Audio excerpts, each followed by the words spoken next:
Oh, good morning, and welcome to the last 8 minutes of the second final of the day so far, the GT8 A final here in Giardini Naxos. Hopefully we have solved the minor issue there was, and we can get on with a fun day here in Sicily of finals. As you can see, we are deep into this final, currently with the top three bumping up. However, adding to the excitement, the timing's broken down.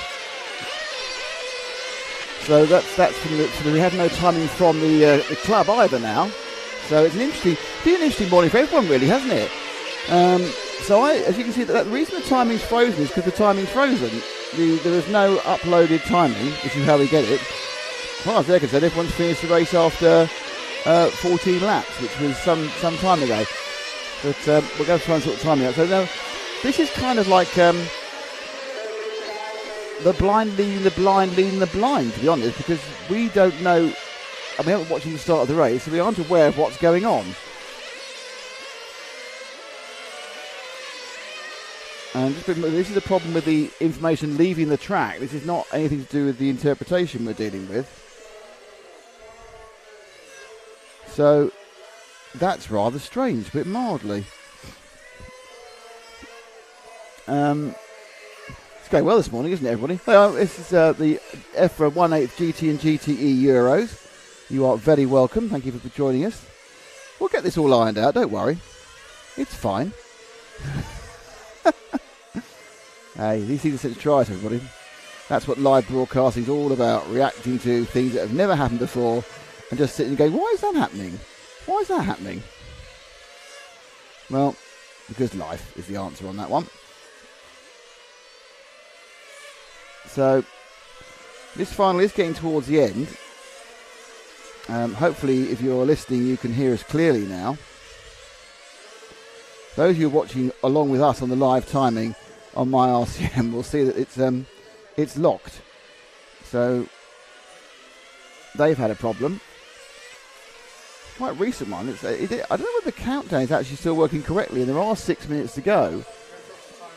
But they actually, yeah. So there is 6 minutes this final to go, but there were 3 minutes gone or so, 4 minutes gone when it stopped working. It's life, isn't it? What can you do?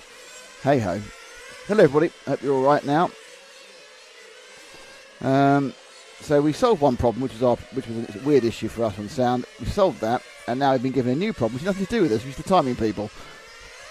Well. It'd be great if it comes back, because at that point we'll actually know who's where. In the terms, you can avoid the driving stylings of Mr. Locascio. He is the man who is swinging a left and a right with the beard and the stick radio.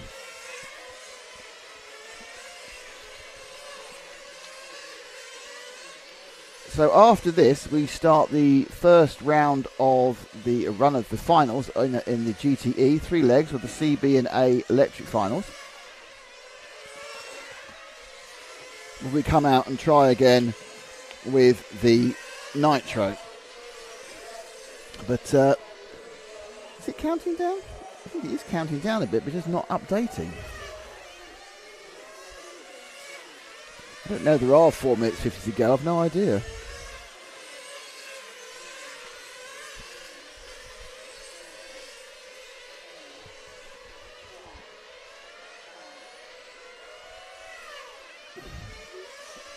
But anyway, we can have a fun chat together. It's always nice. How are you this morning? No one has any timing. There's no timing at the track either, so the track's lost its timing. I assume there's timing in the hut. No. So how are they timing this then? They don't. They're going to have to rerun this, aren't they? They're going to have to rerun this race, aren't they? I'm not sure yet. So timing has completely collapsed. Trying to figure out what to do. Right, timing has collapsed. So they've carried on running this race. It could be going for half an hour now, for all I know. So it's obviously been a bit of a morning here in Sicily. I don't know if they're manually working out where someone is or what. People are driving along, but there's no indication of timing anywhere. It'll be really interesting to see where this one actually happens. I've got a race time of 3 minutes 40 to go, which seems quite a long time. It does seem like this final thing going on forever. That was mainly because we were trying to sort things out. there's a lot of announcements going on, and everyone is sitting looking elements of consternation. I think I'm not speaking out of turn when I say that there have been some issues all weekend with the timing.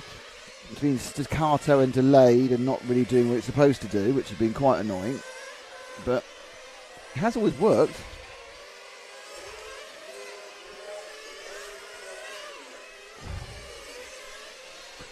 Anyway, should we enjoy the lovely weather and the fabulous views? This camera has a bit of a view. It's quite cloudy today.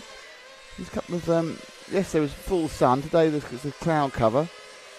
Temperature doesn't get really affected. The good news is it just drops the track temperature, which has had some people struggling with both tyre issues and also with. Hello, Matt. This is fun, isn't it? It's great. I'm just watching cars going round. I've no idea who's where. I assume that someone's got some timing, otherwise they should have stopped this race, but they're carrying on going. Well, it's an interesting situation because they do have timing in the timing hut. Right. But none of the pit lanes have timing. Right. And all the officials are in the timing hut figuring out what to do, but the people in the pit lane aren't that happy because they're not sure about their pit stops and their positions and everything. Right. So I think there's going to be a conversation after this one. Oh, great. It's going to be a team managers meeting, isn't there? Bit of a conversation to be had. Yeah. But obviously, first they need to solve the problem. So apologies about the sound. Apologies about the timing. Don't think they were related. I can't believe they were. I don't believe us restarting our computer in a hut 30 metres away from the timing hut has affected the timing of the entire event. About a minute and 40 to go. I would like to point out that someone is in first, someone's second, and someone's third. Yeah. Someone's going home. Oh dear. It happens. Okay, well I'll go and get the word on the street. I like the word. For the moment this race ends, what they propose to do. And we'll go from there. Okie dokie.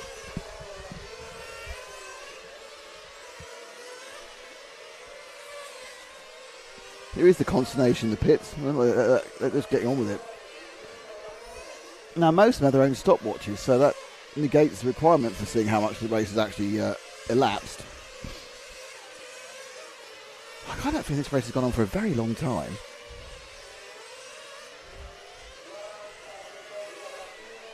What can you do? Anyway, how is everybody on in listener land today? Hello to Morlott. How are you doing? Hand counting. Good day, yeah. Hello to Mrs. Young. Good day, RCD. Another great day of Nitro GT fun. Well, it's not been that much fun so far.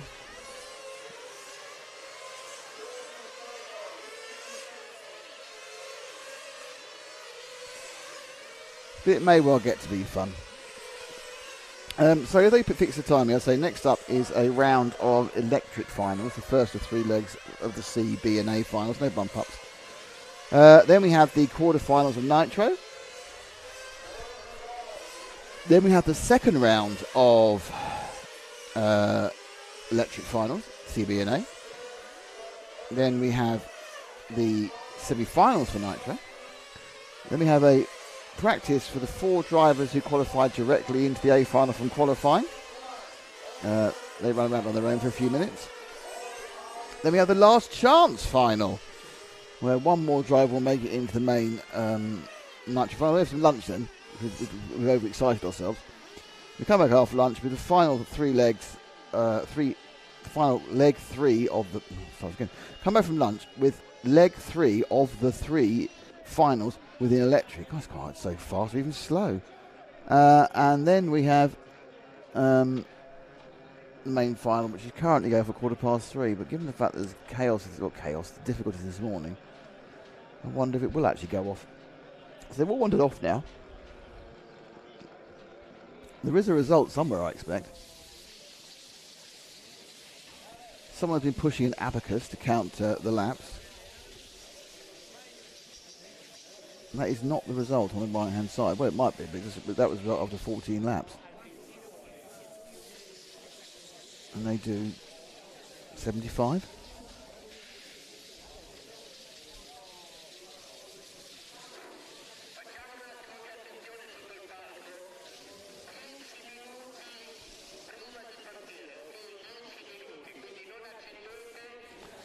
It's quite exciting because some people are going to have to. Actually, at the moment, it gets very confusing these races with the fuel stop. So probably if you were the leader, you'd know you were the leader. I wouldn't be certain the second and third and fourth and fifth guys are 100% certain where they've finished. So they might have to kind of guess. There's some pointing going on. There's some what the heck's going on. There's some the timing's all loused up again. What's going on? But we, on the other hand, are sitting here just looking at the exciting and serene scenery, whilst at the same time thinking, what are we going to do?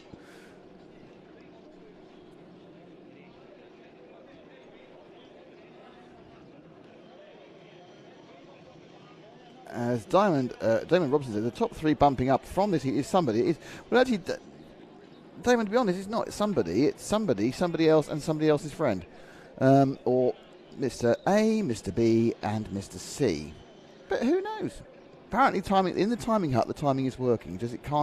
Timing cannot escape from the hut. The hut is like a prison for the timing, and it can't get out to the wide world. And you can't even get out to the TV screens scattered around the track.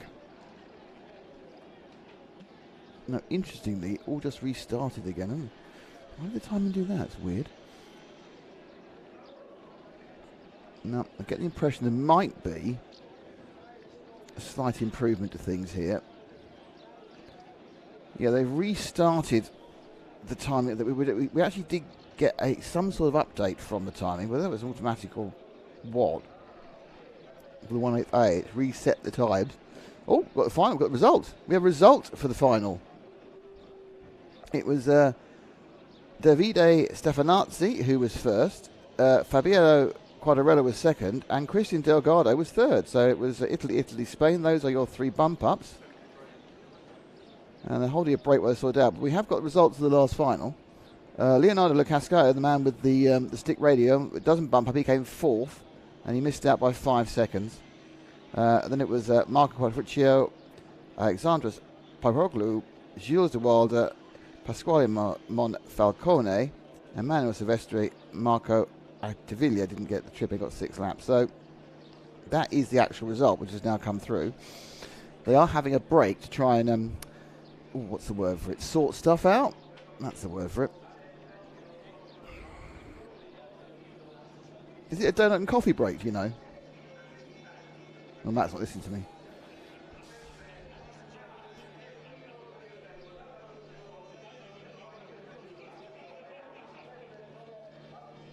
Look at the other cameras, that camera there, go, oh, there's some track there. Pit lane camera, track the camera.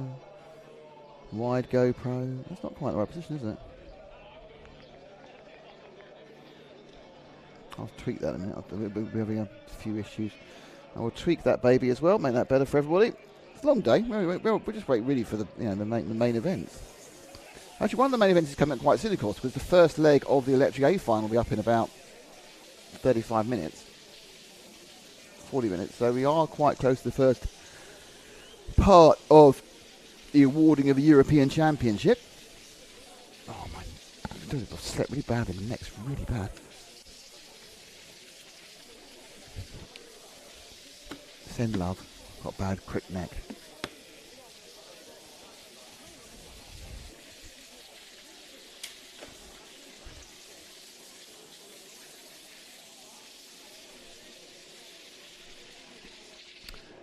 I'm not a great fan of these new bottle tops. We've got a lot of, as you get through a lot of it, water, they're quite top soaker. These new bottle caps, which have come out last year or so, which retain the cap, so the cap is permanently attached to the ring. Very irritating. Not a fan. Could be a while this break.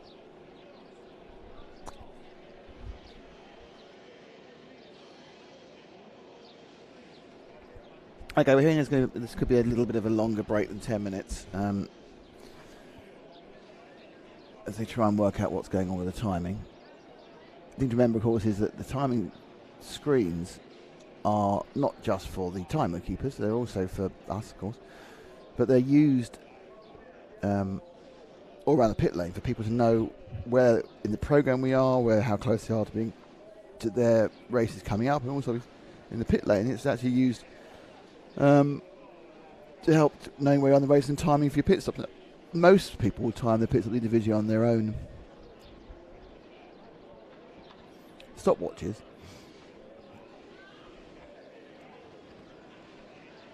But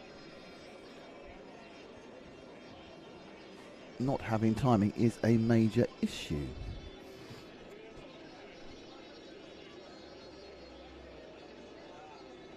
People on our camera's got a really good view of the scenery. We are in the shadow of, literally in the shadow of Mount Etna here.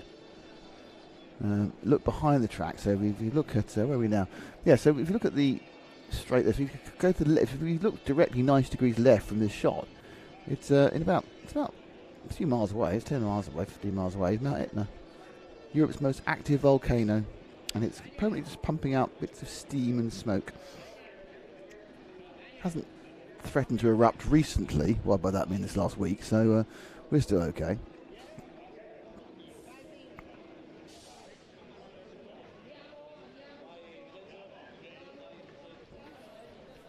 Yep, a little bit more. It certainly is a very nice track here. Be nice if there's some racing on it we could cover, but there we go. It's all got a little bit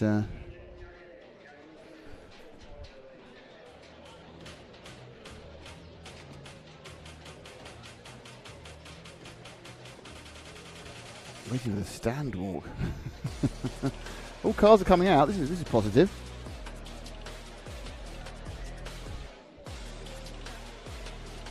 I think it caught some of the people out there actually. There's cars coming out.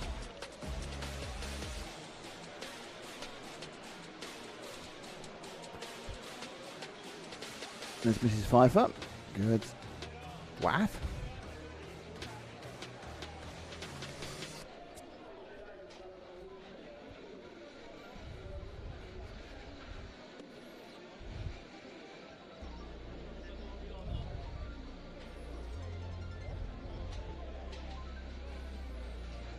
So it looks like the electric final is being thought of happening.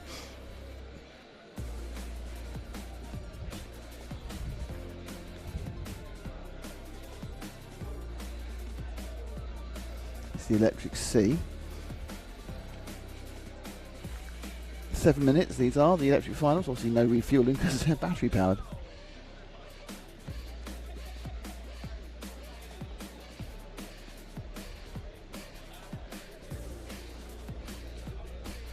Oh, the world is a great place. I can find my sugar packet from yesterday.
Well, I know we've got the time of day be right back message on, but I think we are likely to be getting going. So someone needs to take off that message.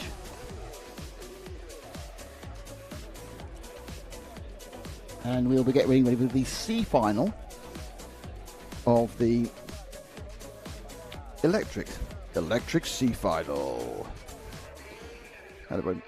So hopefully we're ready to go and everyone can hear me and everything's fantastic and I'm not sounding like a dead Dalek. Okay, so the first electric final looks like it's about to get underway.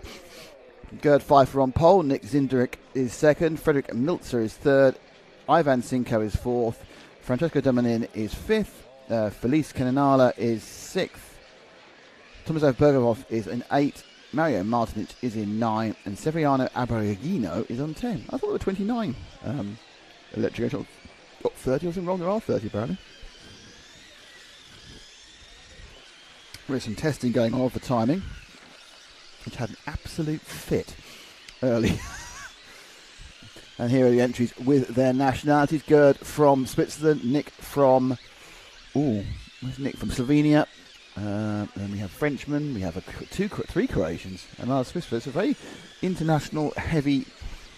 Because a lot of people here are Italian, but it's a very, very heavy international bent on this first one. Bad news for people who like sugar. The ice cream van's leaving.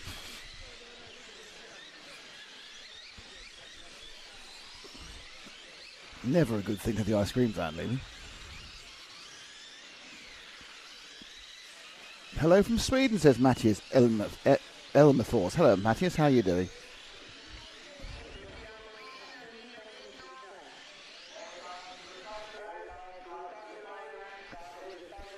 So they will start, now the electric cars are going to line up in grid order. For those of you who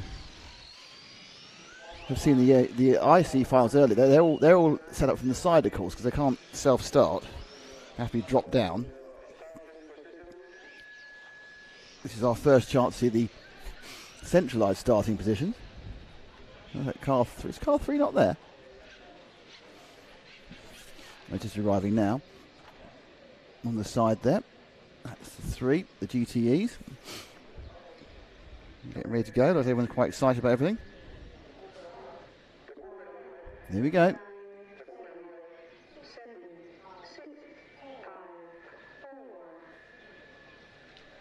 We're away.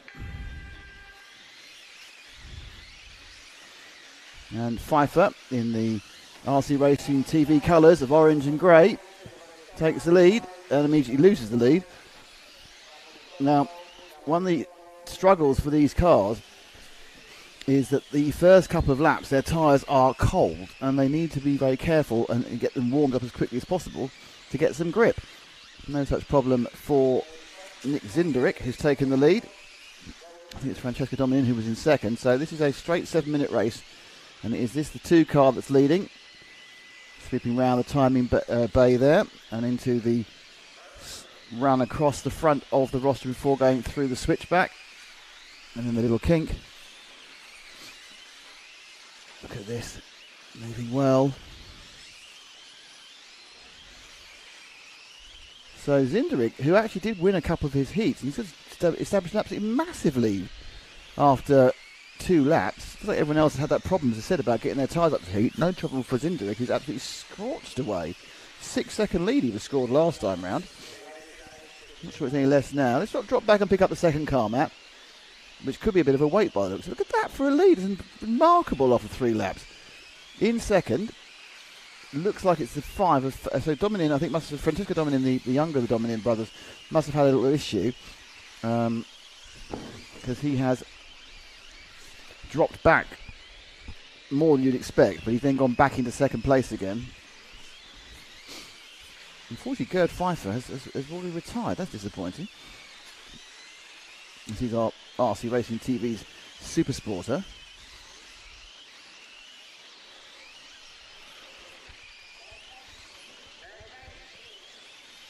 Okay. This is Domanin. Now he's 3 seconds ahead of Severiano Albahino. Can we get the number 10 card, do you think, in third?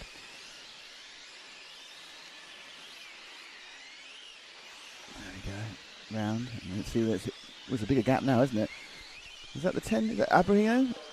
It is. So the interesting thing about that is obviously that Severiano is the last qualifier, so he must have an absolutely disastrous set of qualifications. But he's actually quite a lot quicker than some of the people in this heat, having a bit of a battle there with, I think that was the 3 of Frederick Milzer. So yes, Milzer now's got the position into third lap in the orange and white car. So it's Milzer who's just gone through. Let's see how far Milzer can get up the track. He's also looking to have a bit of pace. He's 7 seconds behind Dominic. Dominic's got within 2.5 now of Nick Zenderik. So he's making a bit of a battle of this one. 1.6. I think we're going to need to zip forward to our leader, car number 2, Matt, because there could be a battle royal emerging. So it's quite a lot further. But one of those 2 orange cars, it could be these 2 orange cars here, it could be the battle for the lead, actually. And I think it is. It is like, and that is the battle for the lead. The 2 versus the 5, Nick Zenderik and Francesco Dominin. It's the deep red and Dominin. Oh, he's got some pace there, hasn't he, Dominin? The tyres are warmed up. Zenderik slightly off the track. Got the inside. Beautiful chance to get the inside for Dominin. And he's kind of blocked, and this is some great racing here. No touching. Dominin's got the pace. Can Zenderik hold him back? Dominin obviously had a while to wait for his tyres to come in, but the young man from Italy now absolutely all over Zenderik. Zenderik running a particularly more traditional line. Oh, Dominic's made a mistake. Stay with the second.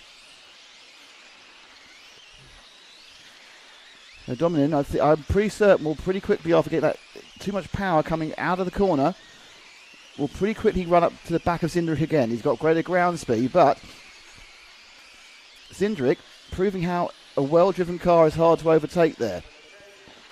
Just over halfway in this race, 3 minutes to go. Zenderik takes a bit too much curb. They've got a car to lap, which I think is third place. Miltz. Oh, he's gone right off the side there. And that into the lead goes Dominin. Just on top, he just went too far. Basically unsighted by Miltzer, really. So Dominin takes the lead. Now, if the young man, who also obviously has had a bit of a nightmare qualifying, because I'm really qualifying down where he has, so there's always a case in the C final, the lowest final, there's always a couple of people who've had a nightmare and should have been at least a final higher up. But things have conspired against them. Oh, that tank slap will conspire against them as well. Okay, so the young man needs to just dial it back a few percent. He's at 103%, needs to go back to 100, or perhaps 97. Car's looking absolutely beautiful on this Giardini Naxos track. I'd like to say thank you to our title sponsor, Senesi Motorsport, and our supporters, S-Works, Lens Bodies, Chevy Model, and X-Ray. And of course, thank you to EFRA. The only reason we're here is because of EFRA. And oh, Dominic trying to do a bit of lappery. He should get help through the ref. He does now. He's done that one. So we've had a little bit of, we had a little bit of problem. There was a much bigger problem at the track at the timing. That's hopefully now been sorted. I don't know where the timetable's gone, but I do know that we've now got the CB and A leg ones for the European Championship in GTE. Current reigning champion, of course, is Alessio Mazzeo. This is the C final, and Francesco Dominin is dominating it. Yeah, sorry about that. 5 seconds ahead nearly now. There's a lot of, obviously, with the bottom final, there's a big spread of talent, so there's quite a lot of overtaking to be done. And Dominin is doing that overtaking. He's pulling out around about between 0.3 and 0.5 of a second, or half a second, that's 0.5 is, a lap on Zenderik. This, of course, is the X-Ray. The Dominins are the X-Ray importers for Italy. GT8 E and GT8 being, you can tell it's popular because there's all sorts of manufacturers joining, and interestingly it's got a kind of a combination. It's got a combination of the traditional sort of 10th and 8th IC manufacturers building cars, but it's also got the large scale builders. Oh, what's happened here? What's happened here? What's going on? Stick on 5, don't care about that car. Stick on the leader, he's got a problem. Suddenly, I don't know whether he lost power because he's trying to avoid an accident. He's hit one there. But suddenly coming down the straight there, it just wasn't really running. I think it could have been actually some circumspect driving, not this point, but this was a lap before this accident. It may have been a bit of circumspect driving where he was just easing back. And the race now has come to an end, and he's won it whilst we're on a replay. Sorry about that, that's bad play by me there, actually. But Dominion takes the first leg from Zindrick. Yeah, he lost a couple of seconds towards the end. Just wondering whether perhaps he was having a situation. Either the batteries were going, or more likely things were slightly overheating. But Francesco Dominion wins, Nick Zindrick second, Frederick Miltz third, Vincenzo Frasca fourth, Tomislav Bregovic was in fifth, Ivan Sinko sixth.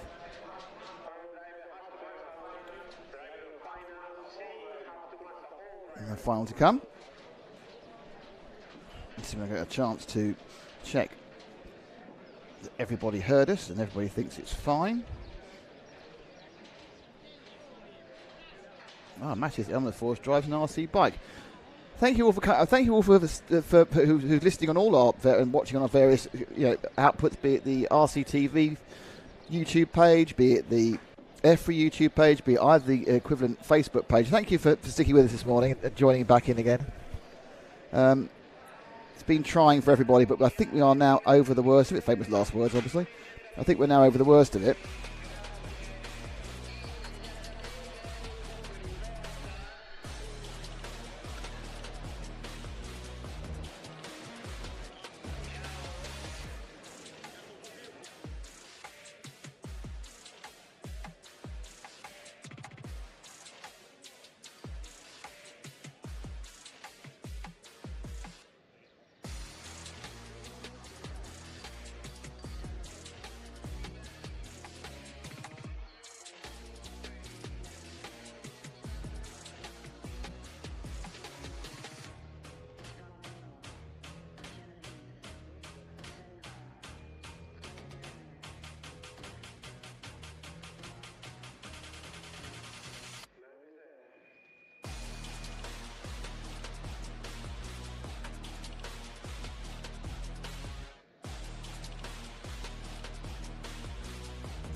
Okay, so who is in the runners and riders for this next heat, which is the B final? It's Herford Pritchard from Austrian 1, Ehedi Ramos in 2 for Spain. I'm sure that's not how his name is spelled. Anyway, sorry about that. In Spain for 2, Ambrosio Venda from Italy in 3, Alessia Nevada from Italy in 4, Mika Milevich from Poland, the sole Pole in the event, in 5, Adrian Licolier in 6, Domenico Spagnolo in 7, Riccardo Genovese in 8, Mark Seneca in 9, and Franco Desirio in 10. So they get a minute to try and warm the tyres up.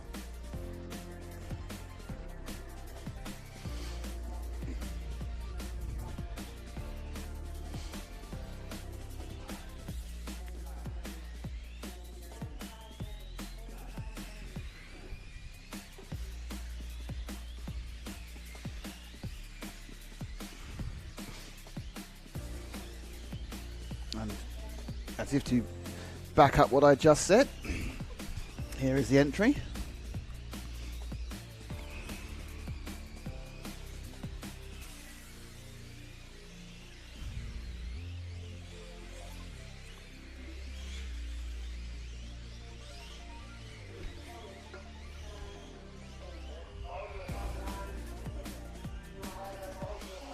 So they're getting ready to walk out to the pit positions. They can...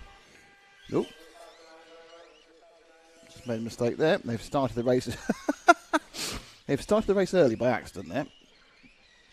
slightly interesting. So they're going to have to restart the race. This is like worrying whenever this happens on time. That was the starting horn, which we didn't want to have. Bright blue car, that is Herfried.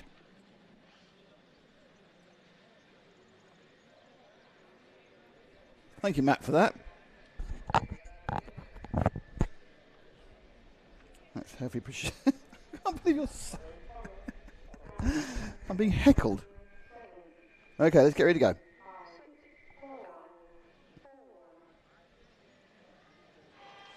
We're away. And Poucher will come out in the lead in the bright blue car. You can see these cars are really tail happy the first couple of laps as the tyres got temperature, but the Austrian making a break for it in the S-Works.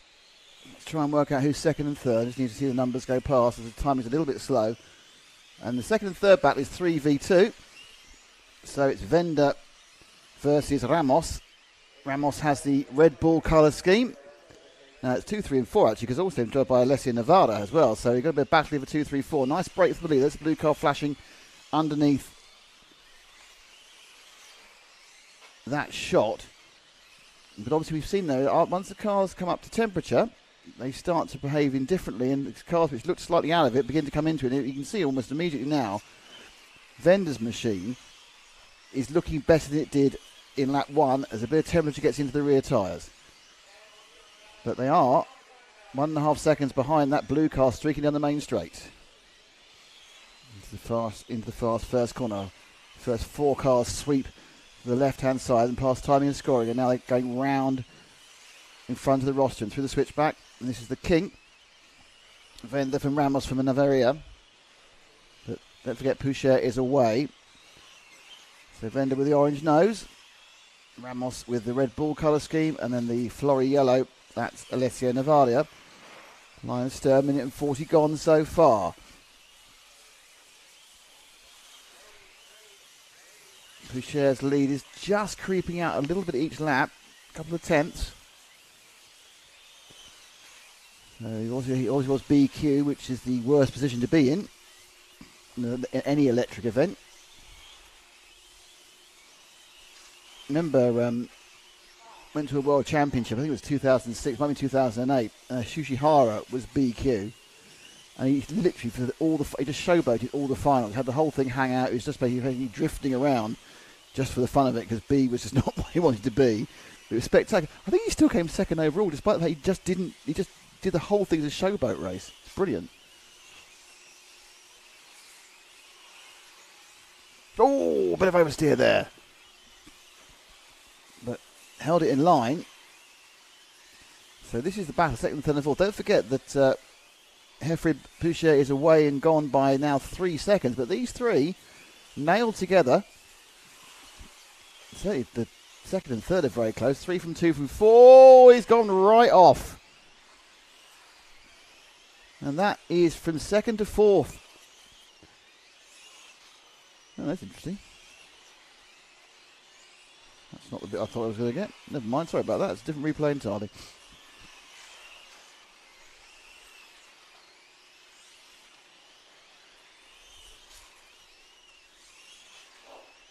Oh, I see why. And he's going to go... Right, we need to get out of this. That's gone horribly wrong.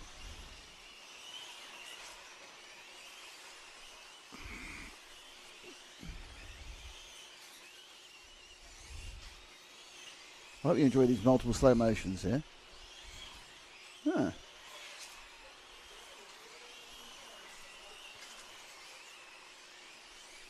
Bear with me a second, that's entirely my fault.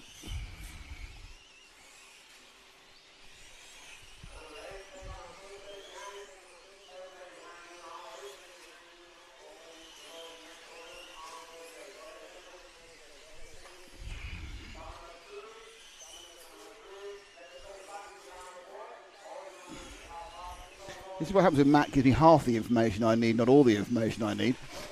This will stop in a minute.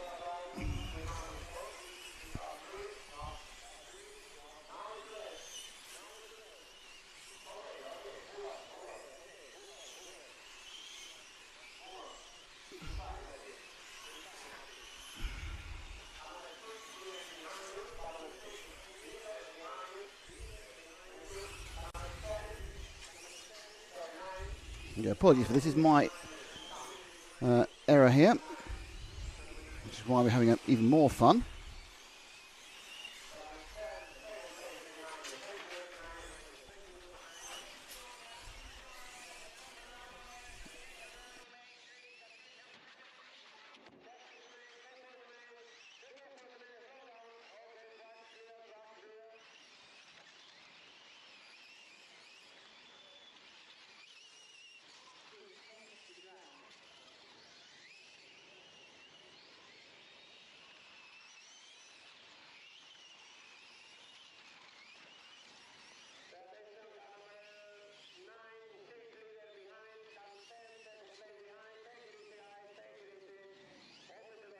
Fixed by Matt. Thank you, Matt, for fixing that.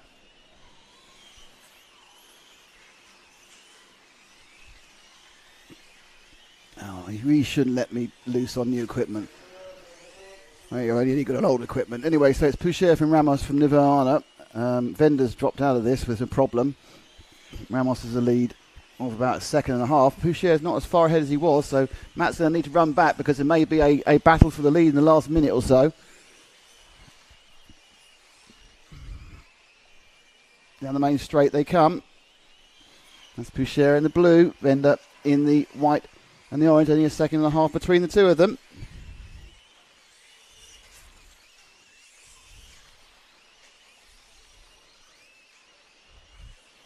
Getting even closer now. About to go with timing and scoring. There's the first one. There they are again. 50 seconds to go.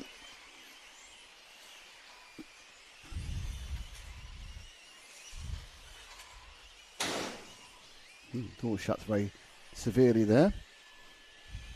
There's our leader, and right behind him is second place, Hedy Ramos. So the leader's coming down. There's 2 laps to go. The leader's really coming down. This one and one more. Will the Austrian hang on? It looks like he's just got just enough over the Spaniard. He's got just enough to. Oh, you can see, obviously, he's had a bit of a problem whilst we were away with watching my mistake. He's got some damage or some tuck on the rear. And he's going to get over the line anyway. But as you can see, he's had an incident, and that's deranged the bodywork. That's probably why the gain was possible for Ramos from that early lead. So Poucher wins. Ramos is second. Navarro third. Spagnolo is fourth. Le Collier fifth. Desulio fifth. Giovanese is sixth. And Milovic is 7th. And we're getting ready now for the first of the A main finals. It's lucky I made my mistake early on, isn't it, rather than ruin the A main final. It's one of these moments where you're frightened to look at the chat as people point out, Nick, you don't know what you're doing. You've pressed the wrong button again. Stuck, yes, it was. Stuck in my mind. Entirely my fault. Nothing to do with anyone else's issues we've had today with time and everything else. Just me lousing it up.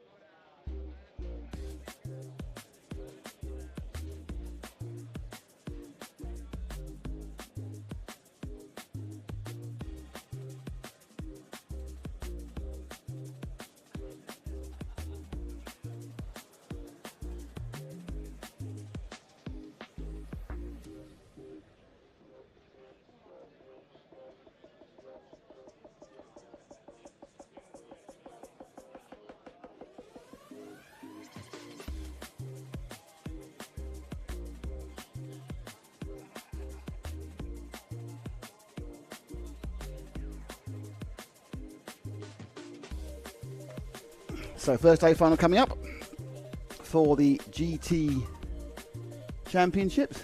Who is going to be on the grid for this one? Hasn't quite changed over yet. We hope it doesn't mean anything. Here we go, change it now. So in pole, Rosario Giammo. Number 2, Finale Senesi. 3rd, Alessio Mazzeo. 4th, Piero Arnaldi. Daniel Sheppy is 5th, Alex D'Angelo is 6th, Filippo Beretta is 7th, Pietro Lucafora is 8th, Anton Raul Dardas is 9th, and Mirko Engert is 10th. B.A. Arnaldi should have been 2nd, but he lost his best time for not marshalling. That's naughty, isn't it? So you've got a DN Marshall. Just, you know, we're 47 minutes behind schedule, which means probably the finals will go off at 4 like it was originally planned to go off. But we'll have to see how they shorten lunch and everything else to try and catch back on time, or if they don't care. Anyway, hopefully we're in a run of racing now. So we're going to have this race, and then we go straight into the quarters of the IC. Quarterfinals of the IC we are for this. This is the first part of someone trying to win a European Championship.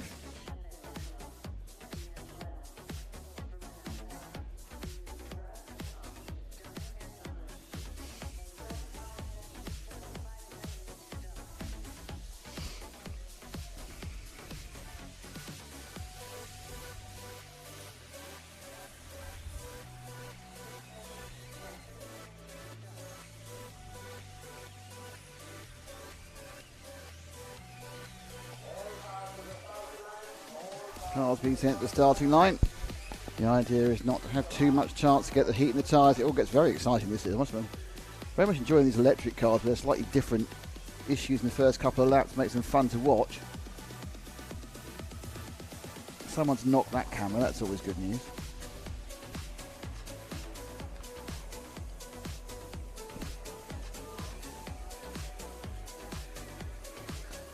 Thank you to Senesi Motorsport, our title sponsor, and starting second is LA Senesi.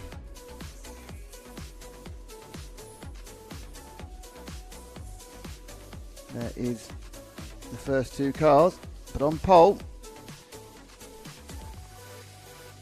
Giacomo, Rosario Giacomo has looked good. TQ'd 3 of the rounds. Be a brave man to bet against him. Away they go. Currently in order, and Jimo's already got a little bit of a lead. Now the thing to remember is that you can see how careful around that first switchback he was. No, he hasn't got the rear grip, but he's broken away fantastically straight away, miles ahead. And I think, was that Arnaldi moving into third with the Tiffany coloured car? Oh please, Matt, taking off background music during the race. Oh, this is still not settled down the back end for Mazzaia. So Alessio's going to second. Senesi, who's the big loser from the start of this race, he's dropped down to 5th. It's now, that's Alessio, the current European champion, battling with B.A. Arnaldi. These two actually won the electric and the IC European Championships in this championship last year in Zagreb. Arnaldi is the IC champion currently. He'll be the current champion who's for at least, well, he's got a few hours left of this year's championship reign, as has Mazzeo. But Rosario is absolutely away, 2.5 seconds. Not sure what Alessio can do about it. It's Shepson's in 4th, and then Senesi in 5th, Leandro in 6th. Oh, it's very, very close now. Nardi really looking racy. Frenchman with the turquoisey blue car. The single orange, that's Mazzeo. Don't forget they're in 2nd and 3rd because there's a lead of almost 3 seconds now for Rosario GMO. Coming very, very close. Minute and 40 in. Senesi's moved up to 4th, and they are as close as they can be without actually physically touching. Oh, and Arnaldi tries up the inside. And tries up the other side. Oh dear, oh dear, oh dear. That's all gone horribly wrong. And look, there's a tuck also on Arnaldi. Now, are they going to call that against him? He's come up the inside. That's a racing incident in every... I mean, I'm sure Alessio's very upset about that, but that's a racing incident for me. The problem for Arnaldi is he's got a massive body tuck, as you can see, and that means he's going to have a little bit of problem because it's now the 5 car of Sheppy. He's right on his tail and get the inside driver. He just nudges him out. I mean, it's Daniel Sheppy who's into 2nd. And now he's dropped to 5th now. That body tuck really slowing him down. So it's Senesi. It's Sheppy from Senesi. Sheppy with the white into orange. Just going round timing scoring now. No on the pure orange cars. Mazzeo's out, by the way, after that accident. So Alessia's probably a bit annoyed about that.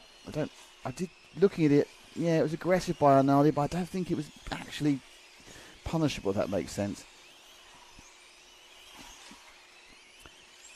So Sheppy from Senesi, just to remind you, our leader is, as we come to halfway, he's 5 seconds ahead. And there's some lapping about to happen. And that'll be Pietro Lucafora. He's been dispatched. I think it's Mirko Engert. I think is that. Yep, that's in the green car. And they very politely move out the way of our second place man. Now, can Senesi, who had some pace during qualifying, he's in the pure orange car. Just drop back one, Matt, to the Senesi in the orange machine. Natalie, he actually did TQ the first round. Has some real pace, and then it was a bit of a Gimo show for the rest of the qualifying. But this is the man who believes that GT8 and GT8 EIC is the future of RC. He's very passionate about this class. It does seem to be, it's a good class. It's a class that kind of combines the best of 2 or 3 other classes in many ways. And it's kind of unique in offering a platform that is as identical as it can be for electric and for IC.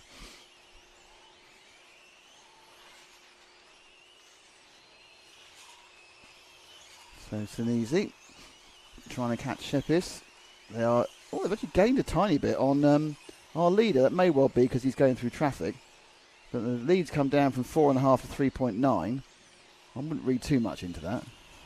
Not with 2 minutes to go. I don't think you're going to get into electrical issues at this point.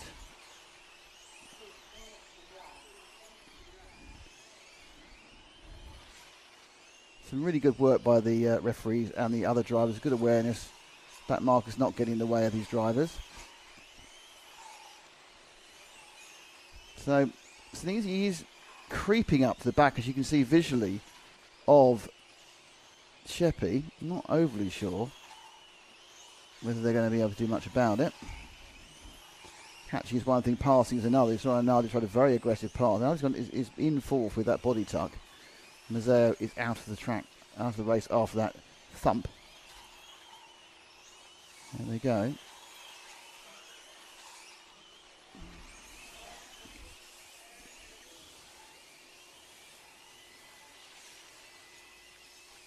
Oh, just a little bit of a oversteer moment there. Just controlled it. There's Arnaldi in fourth in the blue car. Minutes go. Lead comfortably 3.7 seconds for Rosario GMO, looking to take this first one.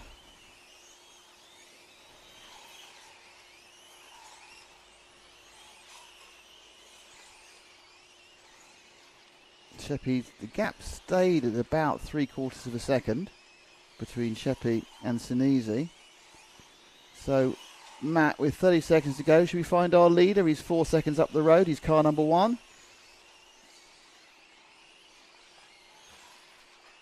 There he is in all his glory. Just beginning his penultimate lap.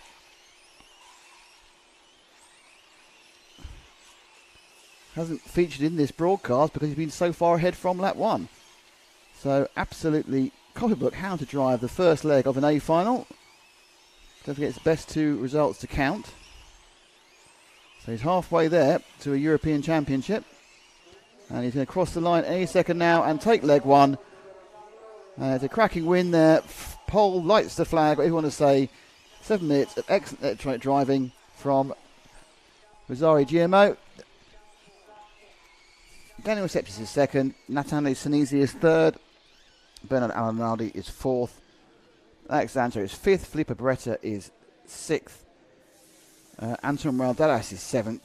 Pietro Lucafora is eighth. Mirko Engelhardt is ninth. And Alessio Mazzeo is 10th. And probably really quite annoyed, would be my guess.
Okay, so it's quite a long warm-up they get.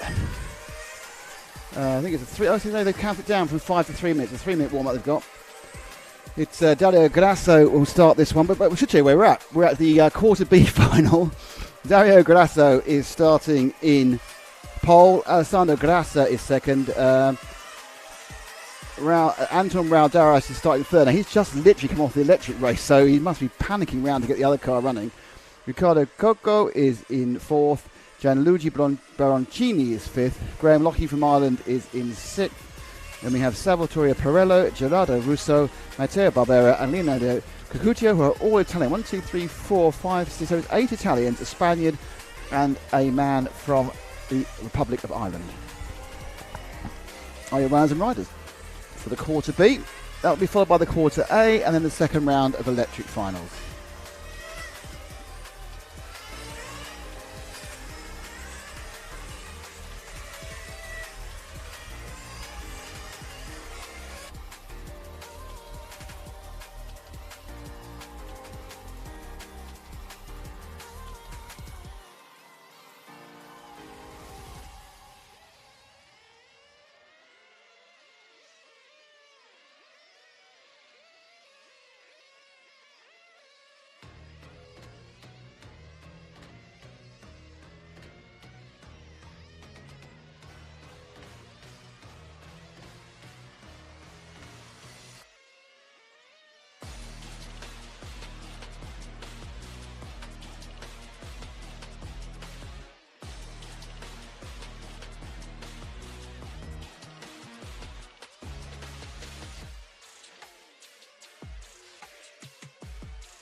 So Dario Grasso is in 1, Alessandro Grasso is 2, Anton Raudaras is 3, Riccardo Coco is 4, Gianluigi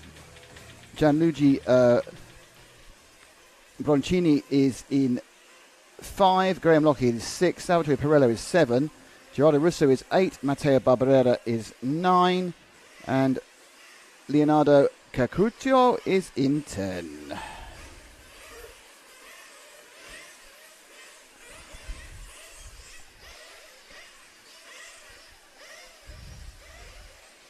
So the IC cars start from the side of the track.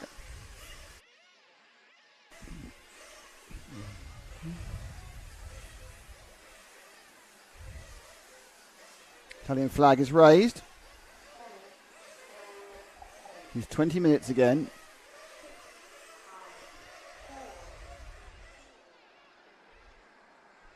And they're away. And it looks like a relatively clean start. And in it's 1 from 2 from 3 from 4, so it's the cleanest start you're going to have. Grasso from Grassa. That's a good problem for me later on. Dallas and Co. So they get used to the car colours. Grasso red into white. Grassa orange with a bit of fleck. And then you've got the third place car, which is lime green into white. And then the fourth place machine, who's hunting him down, is white with orange bits. So I think, oh no, a bit too aggressive there. So the first two sprint come down the straight. There we are, 1, 2, 3, 4. The top 5 have broken away. It's quite a noticeable gap between 5th and 6th there.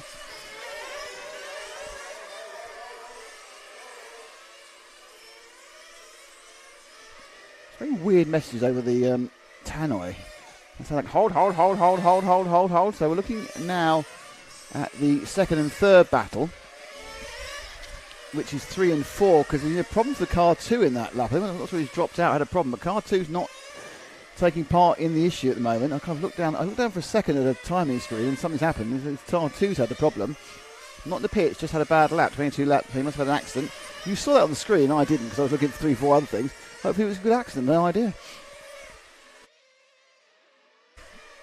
So now comfortably in second place is Antonio Dallas in the yellow and white.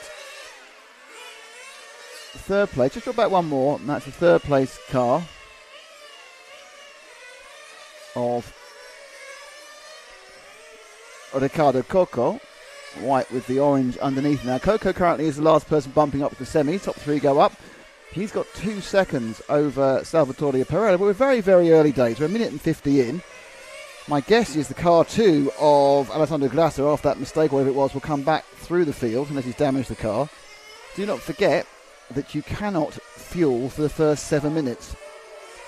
So around 13 minutes is the key point. That's when you're allowed to start fueling. As I said before, people have come into the pits on 6.56 and just sat there waiting for the 7 minute, losing the 2 or 3 seconds before putting the... you come into the pits before them, you can't add the fuel till 7 minutes. Some of these cars got very, very tight on fuel. We had a lot of cars running out of fuel in qualifying. And temperature is increasing, so as we go through the day, it gets harder and harder to make the run time as the air temperature goes up. This is a chance to go in. It puts a lap on the person there. Car he was lapping is, I don't know who that was, it's going to have tremendous problems. That was the 9 car of Matteo Barbera, one of the bump uppers. So this is the 4, and this is Ricardo Coco in third. He's a couple of seconds behind second, and he's 3 seconds ahead of third. So he's got himself in a nice little safe area now. And my guess is the tactics in mind really is you have to drive with intelligent thumbs, thinking about fuel saving in this first section, because you just don't want to, obviously running out and that's it, you're out, because you're going to lose a lap and a half putting it back and refueling it. So it's all about kind of lift and coast. If you're some of these cars that make you fuel mileage easily, you're a bit tight, you just lift and coast, you're off at this point, you coast it all through, as you can do with these cars and the clutches. You coast it off. Again here, lift and coast. You don't, there's no point using the brakes. So that's just, spending fuel energy. If you can get the car to slow down, you will lose a couple of tenths, but in this first section of a race where what you're trying to do is bump up, that's not a bad thing. I think he went past the 5 car then. Yep, that was Gianluigi Barancini. That was the green and white car we just saw him lapping. So it's all very, it's very kind of relaxed first few minutes. You just got that focus now on what, get to the 7 minutes, because at that point the tactics become free. You only got, you can stop every 6 minutes if you want to. Obviously you want to stop every 6.5 minutes, so you can just get, you got an easy second stop. You're not worried about fuel. You can actually push the whole way. So the lead's tightened right up, by the way, Matt. So I don't know if we can pick up the lead battle. Just going round timing and scoring now. That's Darras. It's changed. It's not he's picked up, it's changed. So during that lap, Darras has taken the lead. So I think that must have been a problem. Darras is going very quickly. There must have been a couple of problems for Dario Grassa. But Darras now leading the Spaniard with the yellow and the white. Dario Grassa behind him, and that you can see at the red and the white. So good move by Darras to take the lead again. He is pushing. There is more chance, of course, of him running out of fuel, because he's going to he may have to do an extra lap before he hits 7 minutes. We're currently on 5 minutes and a half. 5.5 minutes is the way you should say it, obviously. 5 minutes and a half. Minute and a half yet. That time round, 15.6, fastest lap we've seen, 16 flat for the second place driver. So Duras seems to have got really in tune with this car now. Lovely flow to it. Good time, 15.6, 15.7. We were seeing 15.3s and 15.2s by the absolute top heat. Oh, what happened there? There's some sort of coming together at that point, and the lead's gone right down. He lost a second and third. Unfortunately, Matt moved the camera as he expected the car to go, but the car didn't go there because he hit someone on the way. You go, where's he gone? Oh, there he is. He got away with it. I think actually, I'm not sure he actually hit someone, just massively checked up, thinking he was going to. It just goes to show there's a kind of like a conservative element to the driving. He just gets a little bit of a tickle there from the car he was overtaking. I think it was the 5 again. Baroncini. I noticed that Alessandro Grassa in the 2 is coming back again. He's in 4th. Kind of sticking here now because we're within about 20 seconds of the fuel stop. So let's stick with our leader for a couple of laps because theoretically he's the person most likely to be down on fuel. He has to do one more lap. So he'll be fine at the end of the next lap. He'll be able to come in for fuel. They are told when the 7 minutes is up. And it's now. So they're allowed to come in at this point. And there is no reason not to. One car has run out of fuel and been brought in. Can't see who it is. But we have one person who has not quite made it into fuel. Everyone else comes into fuel. There's the second place man. The 3. Oh dear. Bumper cars there. Kept trying to get up and down. And they come out. And I'm not sure who didn't make it. But somebody missed out. And I think it might have been Graham Lockley. No, he went out a while ago. So it might have been... It's hard to say. It may have been Ricardo Coca, actually. Just wait. All the screen is grey for me now because they're all longer than expected because they have stopped for fuel. But somebody ran out of fuel. Someone flamed. Unfortunately, bad news for the Irish fans there. Graham has had an issue and isn't running anymore. So I say what a great contribution the team for the Republic of Ireland has made to this event. Really enjoyed working with them and having some fun with them. So, Darras continues in the lead. Now, the big change is, and it was Ricardo Coca who had the flame, and they are now trying to get him out of the way of the leader. And it's Coca there who flamed. He lets the leader through. So what's happened is, so Alessandro Grassa has now picked up 3rd place. He's come back from the problem. It's Raul Anton Darras leads. Dario Grassa is 2nd, and Dario Grasso is 2nd, and then Alessandro Grassa is 3rd. And he is probably quite closely battled. Let's see if we can pick up the... Well, I say that, but what looked like a close battle is disappearing because Salvatore Pietro, who was scored in 4th, appears to be missing as well.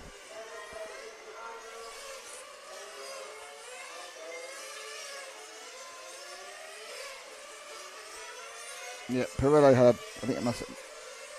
That looks like a missed lap, to be honest. There has been some issues with timing, and I'm not quite sure. But anyway, so Grassa is in 3rd. We haven't seen him much. Let's just find the number 2 car, Matt. Unfortunately, I can't see exactly where he is in the track because of the way these timings work. Normally, I've got a progress meter to tell where number 2 is.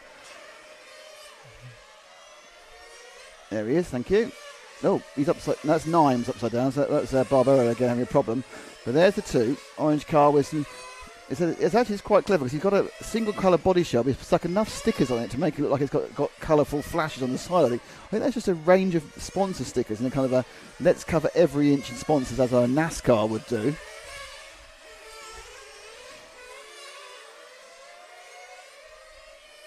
$10 minutes left of this quarter B. That'll be followed by the quarter A. I just don't know why the B goes before the A. Just don't understand that. Surely A should go for... I don't know.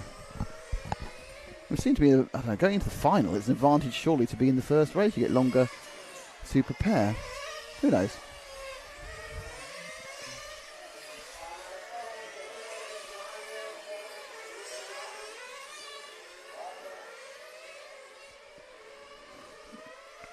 To Grassa. He's got a big lead over the following car. He's 16 seconds ahead of Gerardo Russo. So Ricardo Coca disappearing has kind of taken away quite a lot of the jeopardy in this. 1, 2 and 3 a long way ahead.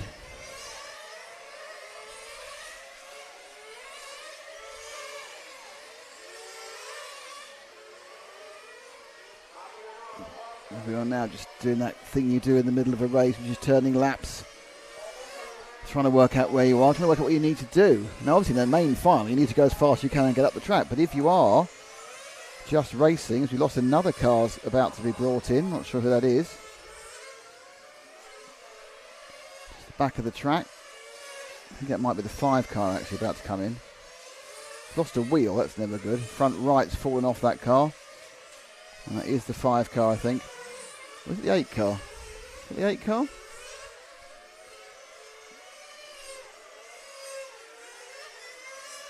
It's the 8 car. It's Gerardo Russo who is missing. And I'll tell you what happened. His front wheel fell off. So these are very good cars, but they don't work well with 3 wheels. So it's currently the 3 from the 1 from the 2 from the 5. Gianluigi Boncini in 4th. Let's just look at he's miles out, but if you can find the 5 car, that'd be fun, Matt. Just to look at the guy who's in 4th. He's in 4th by a lap and a bit, but you never know. One of the top 3 might break down. So this is Baroncini. Actually has bothered to paint his body shell properly, so that gets plus points from everyone at RC Racing TV, and we are RC Racing TV. And this is the EFRA 1/8 GT and GTE finals, the Euro Championships from Giardini Naxos in Sicily.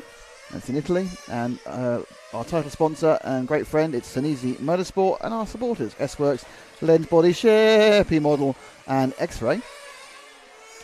And of course, the reason we are here is EFRA, the European Federation of Radio Automobiles, the organising body who have been supporting the broadcasts of RC Racing since 2010. First year we did this, we didn't do live in 2010. In 2010 we did reports, in 2011 we did reports and highlight packages. 2012 we started doing some live streaming, some hybridisation. So now everyone thinks they can do live stream. We've been doing it for 12 years, so we feel very smug about that. And we've been live streaming European Championship finals ever since, with obviously the exception of the COVID year when we couldn't, because there weren't any ones to stream. So with the exception of COVID, we have streamed everything and every year for EFRA.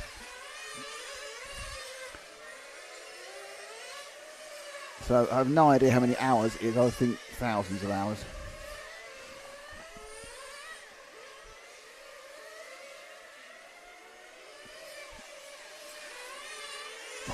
Wipe out. Front end went away from him there.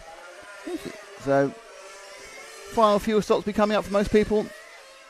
Just get the slug of fuel to get you to the end. It's still Daras from Grasso from Grassar. This is your 4th place man, who is unfortunately, for a competitive point of view, 2 laps behind 3rd, but let's watch him get some fuel. Picked up and go. There he is. Lots of lovely slug of fuel for him.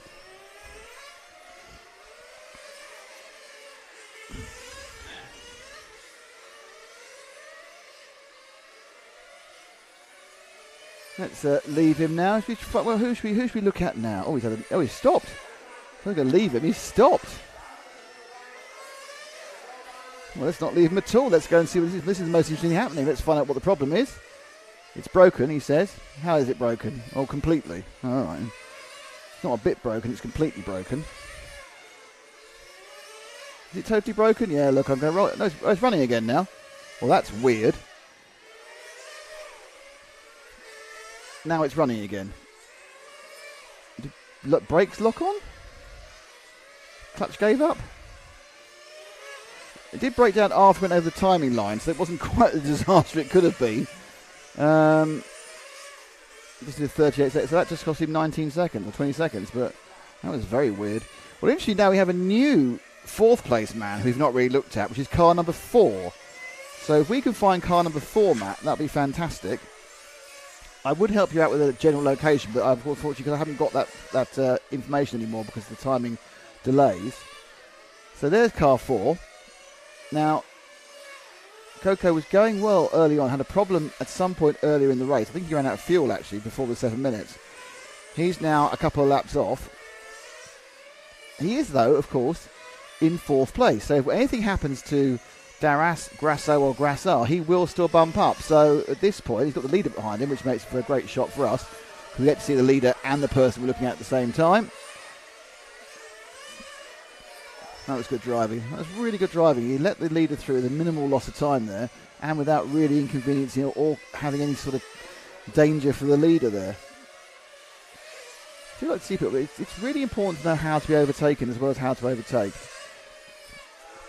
People think, oh, being overtaken, oh, no, I don't want to be overtaken, oh, that means I'm no good. No, it doesn't. It just means that sometimes people are faster than you. And it saves you time letting them through. I know it sounds weird, but it does. Holding them up or just going to hold you up and incur the ire of the referee at a lap ahead.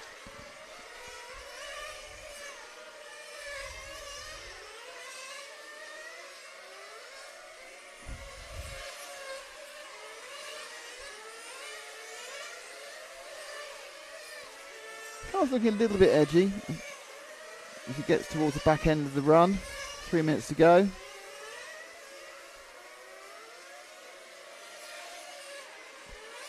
Slight over rotation on a few of the corners. But generally fine. It's doing 16.3s. Darras really is comprehensively faster than the entire field at this one, which is interesting for a quarter-final. If you can be this much faster in the quarter-final, it gives you hope that you can actually bump through the semi-finals. So if Darras does, the top three who qualify here guarantee 2 more races, because you get not only your semi-final, and if you bump, you get the final. If you don't bump, you get the last chance. So 2.5 minutes to go. And Ricardo Coco really needs to start working on the voodoo dolls of Darras, Grasso and Grassart, because obviously they are 30 seconds ahead of him. So he has to make sure they break down quite soon.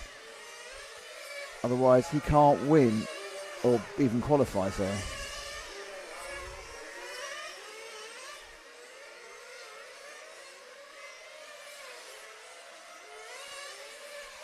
I think Graham Locklead's got going again. That grey car ahead, I think, is Graham, so he's deciding to get himself some extra laps. There he is, just ahead of the shot we're in now. Lets the car go. So, Weber took him out of the late race for about, most of it actually, he must have been out for about 15 minutes, but he said, oh, I'll go and do a few final laps at the European Championships. Okay, there's a minute to go. I think that probably was a minute and a half to go. I think that probably means that we should have a little look for our leader, Matt. So we will try and find car number 3 if you can. It's the car with the lime green nose and the white body shell. That's the one.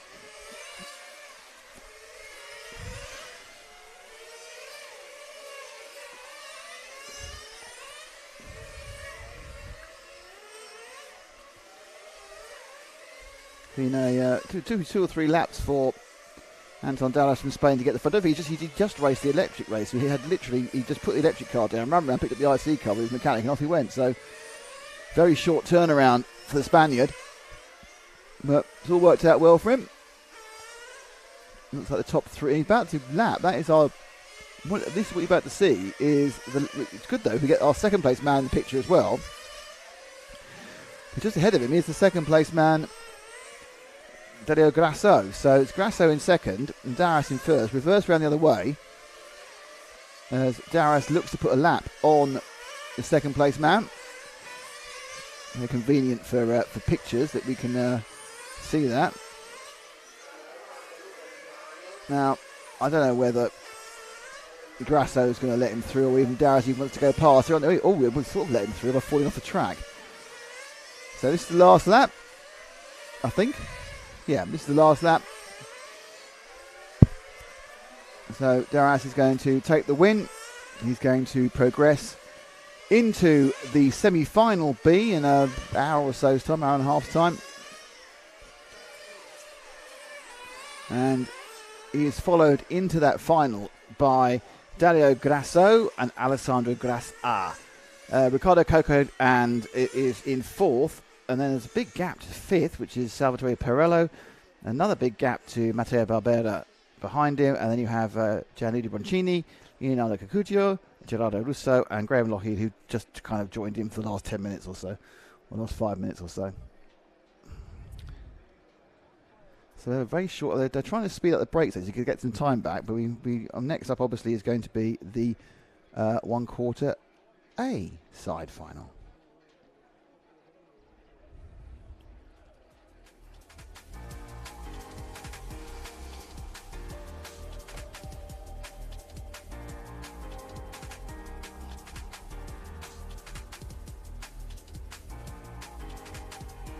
Come on, Ireland, says Cyril O'Connor.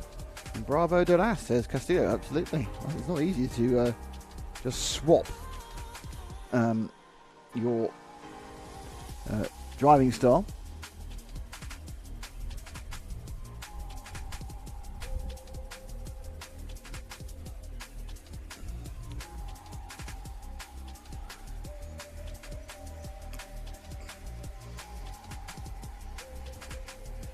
So just waiting for this to get sorted out, and then we'll get the new grid for the 1/4 A.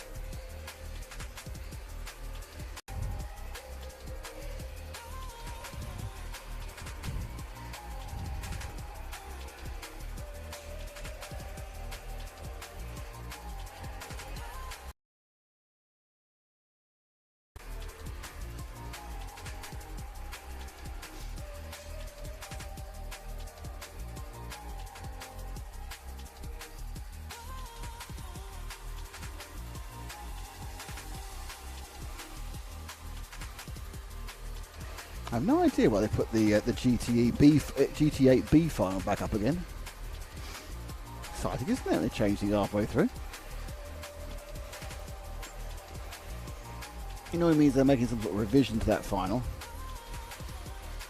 And here we go. Here's the actual final. Okay. For the 1/4 A final, we have Crispino Fischera in 1, Fernando Campetti in 2, Clive Connolly from Ireland in 3. So you've got, in fact, it's 9 Italians and 1 Irish driver. Clive Connolly, the sole Irish driver in this one. The other 9 are all Italians. So I'll go through them. In 4, it's Pietro Mauro, Franco Desidio. In 5, Stefano Ciccaroli. In 6, Walter Cusimano. In 7, Davide Stefanizzi. In 8, Marco Quartaluccio. In 9, and Fabio Quadarella in 10.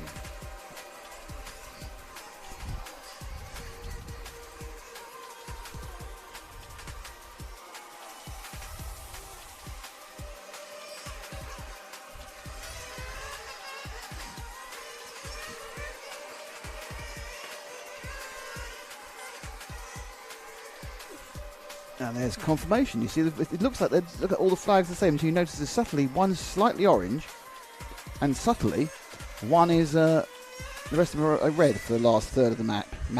Last third of the flag.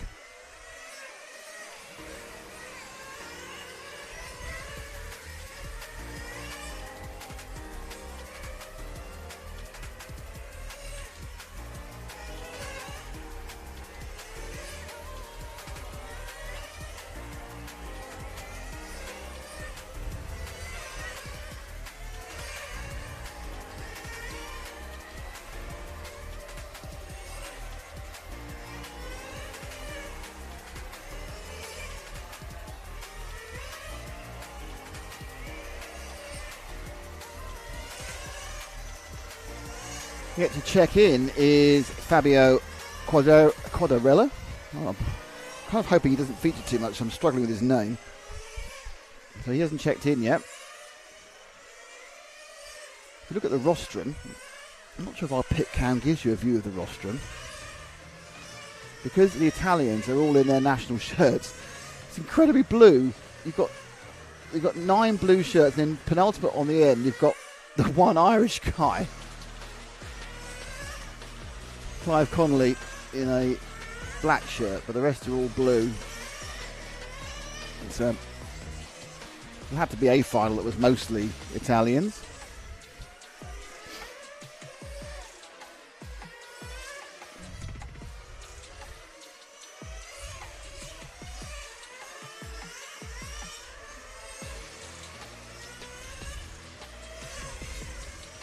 "40 seconds to go of this warm-up.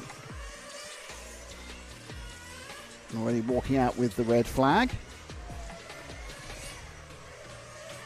Maybe creeping into the picture any second now. Cars called back to pit lane and they'll be walked out any second now. Oh, man with big head there. Looks like he's got a stick radio, so good on him. As you know, I'm very fond of a stick radio. You can't lean like that because we're to the end of the track.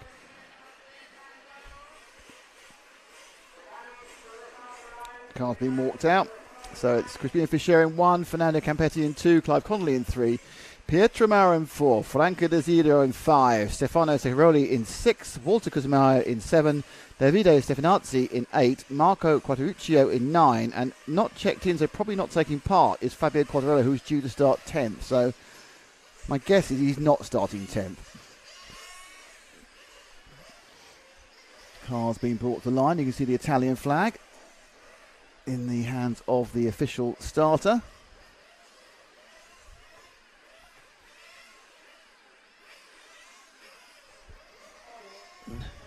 There's the flag.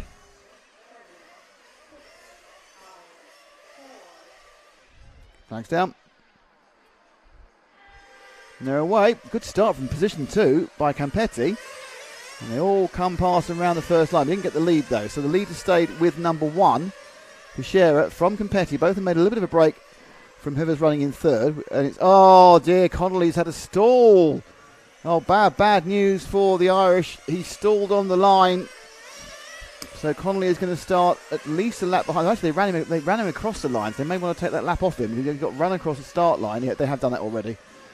Oh dear, oh dear, oh dear, oh dear. Connolly, what terrible bad luck for the man from the Emerald Isle. But it does mean, and interesting, the 10 car did start in the end, so despite no warm-up. So that's Connolly rejoining, you see, with the purple wingtips. Now he's just got to hope for bad luck for other people, but realistically getting out of this quarter-final, which starting 3rd was a very good chance, is now probably gone already. Right, let's get back to those who are competing, and this is the number 1 in the lead of Crispino Fischera. He's got a nice little lead already of about a second and a bit. Second place is away as well in Campetti. Let's drop back to 3rd, Matt, if you can. Just wait until the 3rd and 4th. That seems a little bit closer and more action-packed.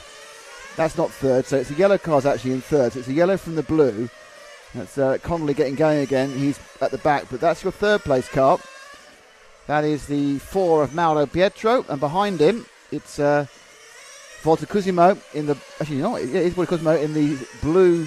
Quite popular, that kind of, oh no, out, and there's been a, oh dear, there's also been, that's a bad body tuck as well, unless you manage to flick that straight off again. Coming in, because it wasn't deliberate, it wasn't the greatest bit of driving ever, was it? I'm not sure how that's actually wound out. I would suspect that 7 will get a drive through for that. So he may actually just let I think what he did was he waited and let the position come back to him. They're not now in... I'm not quite sure where they are in the position. I think they went down a couple of positions. They're 5th and 6th they now are. But the problem for the leading of those 2 cars is that he's now got a tuck, which he's going to have to live with, this car. He's going to have to live with that tuck until the... Yeah, there was a stop-go. And so, yep, there was a stop-go for Walter there, Cosimo. So let's... the tuck on one... Oh, the tuck's untucked itself. That's lucky. So he's untucked the tuck.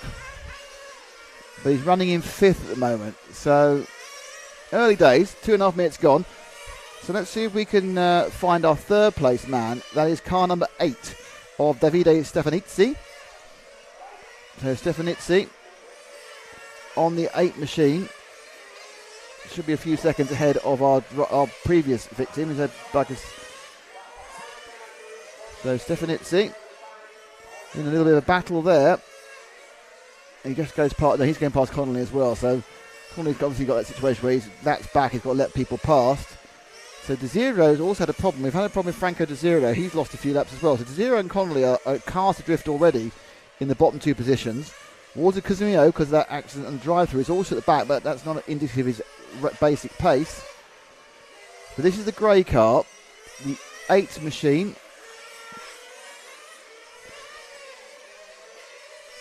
Of Davide Stefanizzi. He is in 3rd. He is bumping up. And that's the 0 car of Quadrella, who has himself just had an accident. So he's about to go a lap down. Has gone a lap down to leaders, of course. So you got 2 lap cars, or lap-in cars. And then the 4th car in the background, I think, is the car in 4th, which is the car number 6 of Stefano Sicily. Now, whether 6 has been let through, and I think he might have been, because we agreed yesterday these were Renault Turbo colours. Yeah, that is the 6 in the yellow, white into yellow with a bit of black, going past the lap car. Right, he's now in 4th.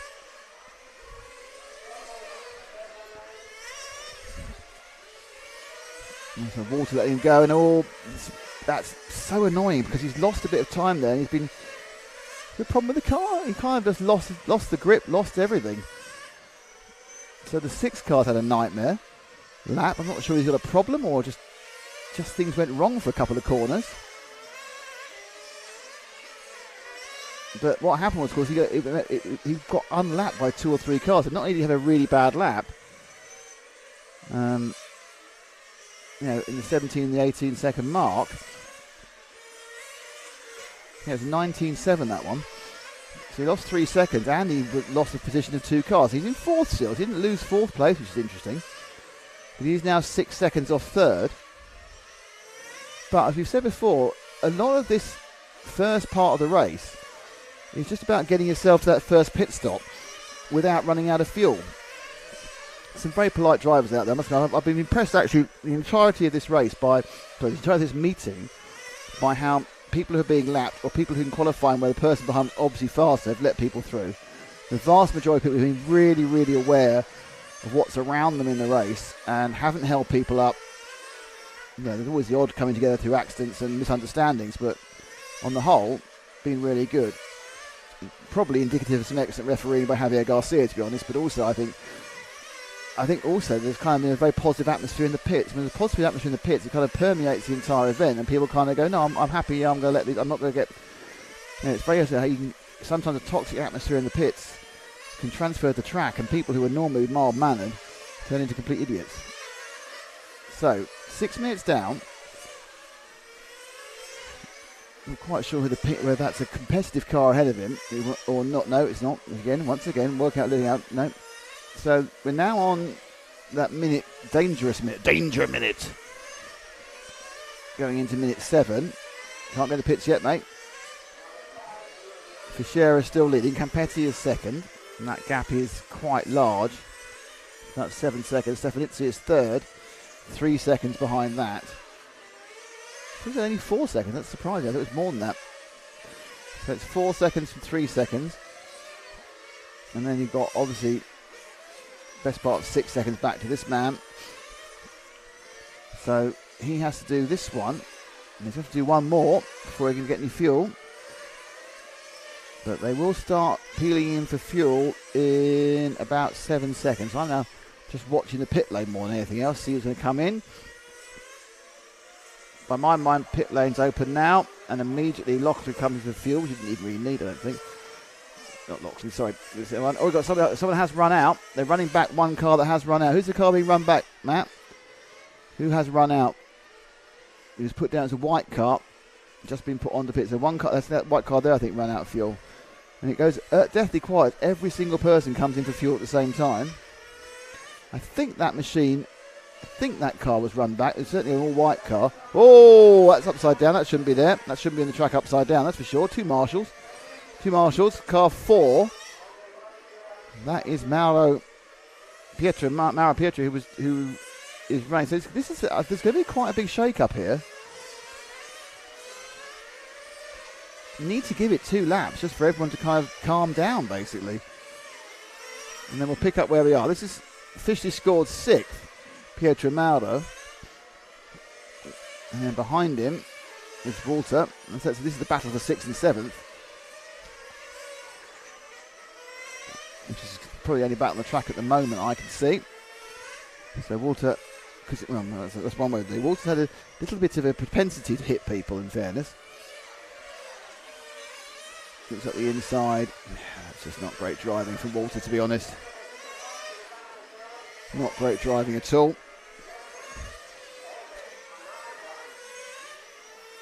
So behind, who is the white car behind him? Is that the one? That's our leader. So go with the leader in white. So that is our leader, Crispina Fischera. Needing by 4 seconds at the moment, with 11 minutes to go. So we're in the middle of it. In the middle phase of the race now. They've reached that first danger period, which is the first fuel stop. And then, having reached that, the next thing they need to do is have the relaxed bit in the middle before absolutely going ballistic for the final 6 minutes after your final fuel stop. But realistically, if you are Crispina Fischera, you are very comfortably in the lead.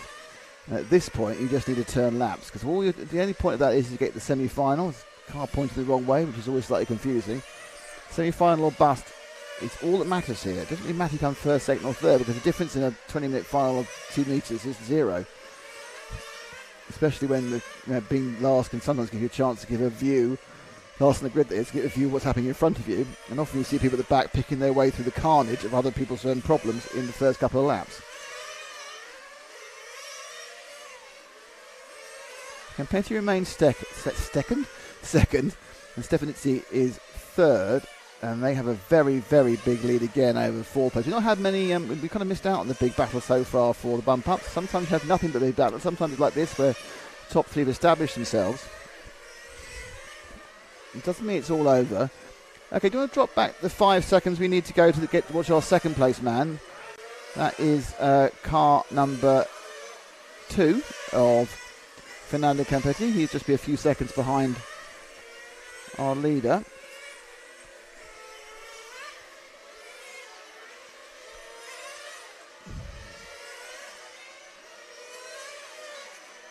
There he is in the rather fetching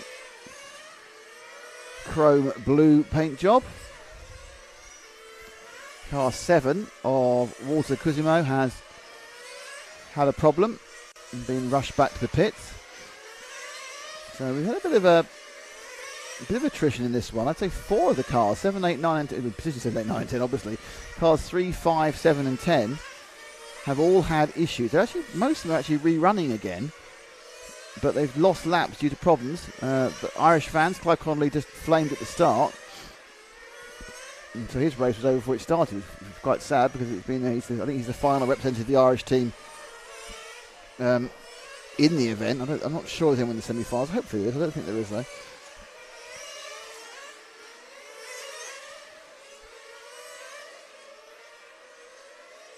A bit of a squiggle. So, second place Campetti. It's only 2 seconds ahead of the third place man, who is car number 8. And he's just let someone unmap themselves. It's a 6 car, isn't it? And there is the 8. And that's your third place man, Davide Stefanizzi, who's now very, very close to second place man. So I'm wondering whether, I think Campetti's lost a little bit of pace here. I mean, he did lose time in letting the car pass, in fairness, and unlap himself, because he knows the programme. He knows the whole point of this is it doesn't matter if that yellow and white car goes past him, because he's a couple of laps back. He's not going to make the whole lap back in time.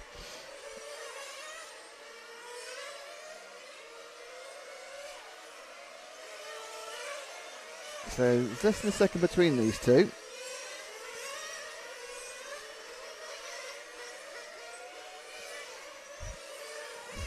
Chrome blue for second and grey for third. Campetti from Stefanizzi.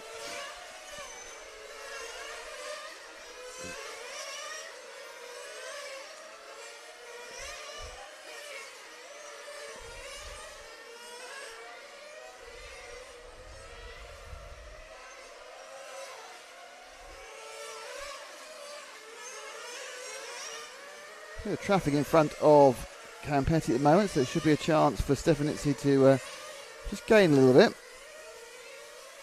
Last couple of laps he's fallen away by half a second. Very closely matched, the second and third pair.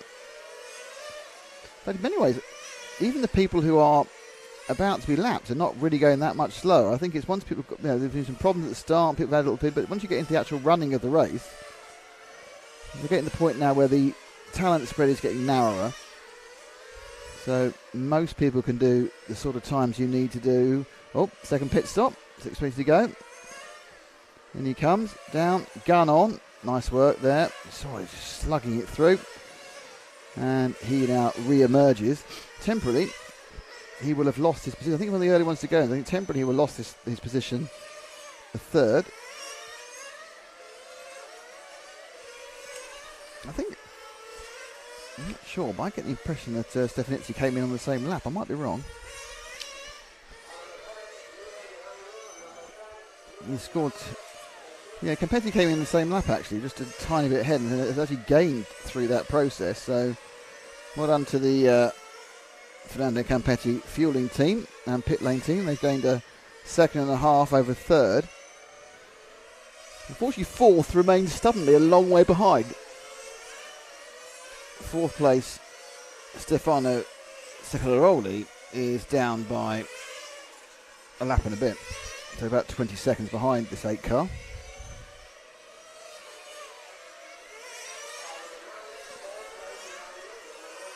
Clive Connolly has climbed to 8th. Fabio Quadrillo has climbed to 7th. Marco Hocuccio has climbed to 6th.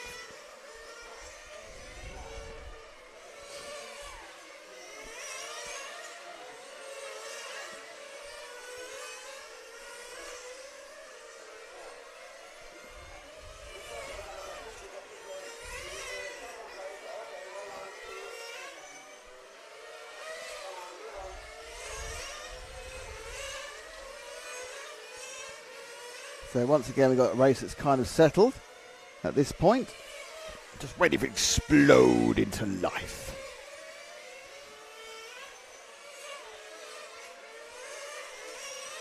You can see the blue car ahead of him and now has stretched that lead somewhat. Officially scored at 2 seconds.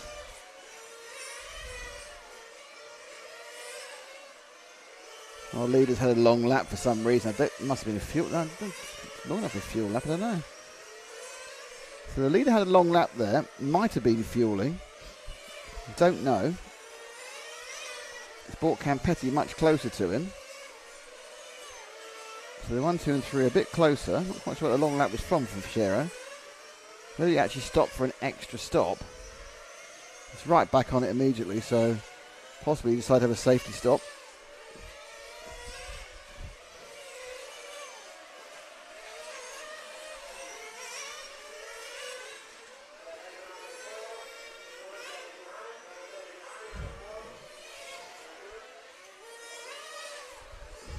Has done a couple. Yeah, he's had a long lap, and now he's done a couple of absolutely bang on laps again.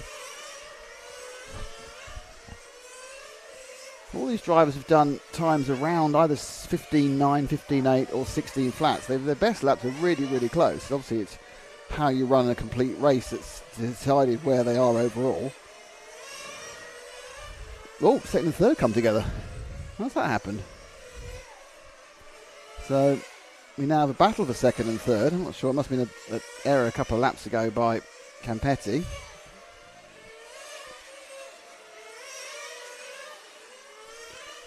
Stefanizzi's found some pace, actually, in fairness. Stefanizzi seems to have found a little bit of pace in 15.8, 16. So this is the battle for second. Someone's lit a rocket up the backside of Stefanizzi. And don't forget, this would be a double bump up for Stefanizzi. A double bump up. We don't get many of those. 8, 9 and 10.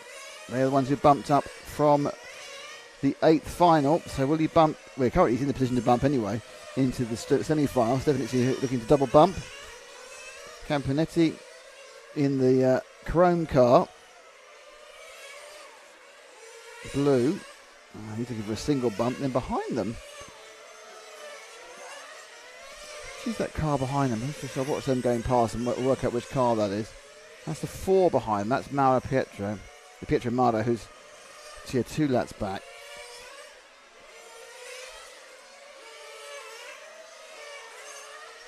So run down the line together. They've got a car attempting to unlap itself, which is going to cause some confusion. They are second and third. They're both bumping up. I'll say being lost again by Cristiano Fichero. I think it must have had a safety stop, which is why he had lost a few seconds about 10 laps ago. A little bit ponderous around that corner there, wasn't there, Stefanitsi? He's found some pace at this back end of this race.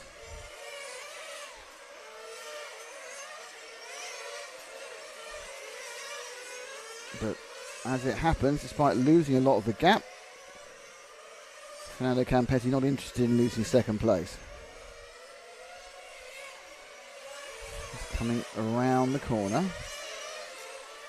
Through timing and scoring again. Right, so they're going to turn back. It's closer this time, isn't it? Round in front of the rostrum, through the switchback. Now the question comes to it, is it actually worth, with 40 seconds to go, is it worth Stefanitsi having a go at Campetti? Because effectively they're both bumping up anyway. Ooh, car in the way. This could be a chance to change second and third. No. And I get the impression Stefanitsi's not interested in overtaking. That was what I think. I think Stefanitsi doesn't really have much desire to risk car, man, machine for an overtake that won't mean anything. They have got 2 laps. It's going to be close. I think they've got 2 laps to go. Yeah, we're at 42. So we're on the last lap. Well done to Crispino Fischera, but you're on your own. This is actually action. This is action. And second and third, it looked to me like Stefanitsi decided, it's fine where I am. I'm not so bothered about this. I'm very happy to be where I am, which is in third place. And these are your other 2 bump-uppers. Congratulations to them as they drive it in. So it is Crispino Fischera in 1, Fernando Campetti in 2, Davide Stefanitsi in 3, Stefano Seccarello in 4. So he's finished. So it's the top 3 who bump. And then it's Pietro Mauro, Marco Quattroruccio, Clive Connolly, Fabio Quadrella, Franco Deserido, and unfortunately stopping quite early in the end was Walter Cusimo.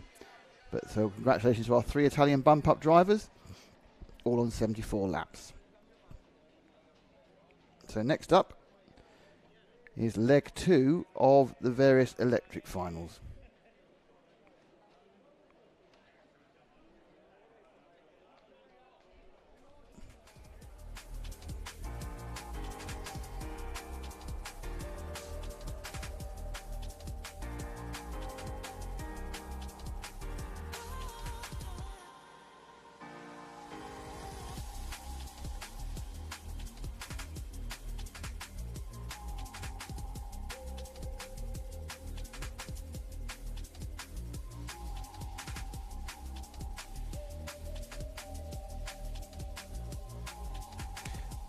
Dan Blight says, good morning, Nick and crew and chat. Well, Nick and crew and chat, it's me and Matt McCallum. We are the crew.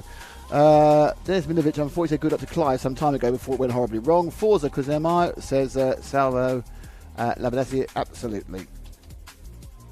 So it shouldn't be too long a break. Now they are stretching this one out. It's supposed to be quite quickly onto the second part of the electrics, but they're surprisingly not ready to roll. Delay.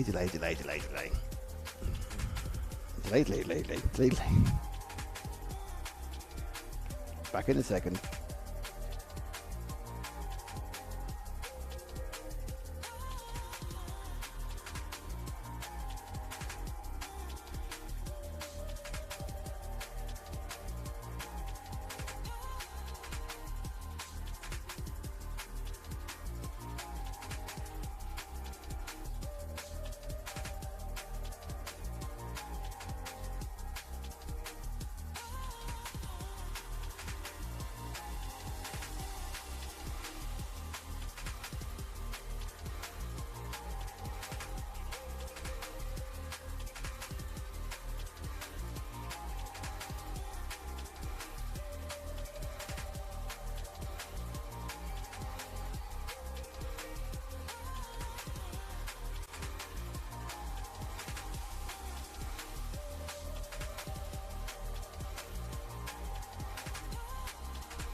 Okay, so in this one it's Gerd Pfeiffer in 1, Nick Zenderick in 2, Fredrik Mitzer in 3, Ivan Sinko in 4, Francesco Dominin in 5, Felicio Caniglia in 6, Frasca Vincent in 7, Tomislav Bregovic in 8, Mario Martinic in 9, and Severino Alberghino in 10.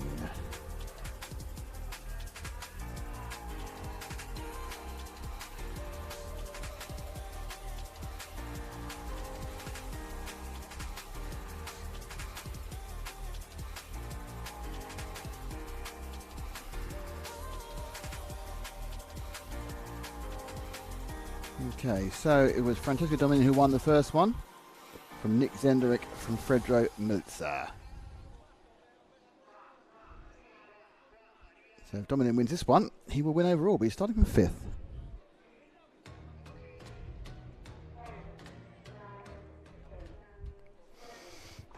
Here we go. Leg 2, C final, Electric European Championship. And off again, and Gerd Pfeiffer, who had a terrible first couple of laps last time.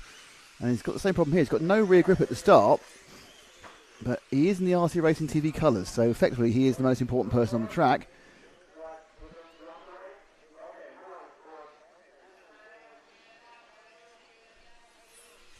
So I thought there was some weird announcements going on, but Pfeiffer's got away nicely. We shouldn't have favourites, but we do. It's good. He's wearing our T-shirts yesterday. Don't forget there is merch, and we've seen a couple of people here wearing merch at the track.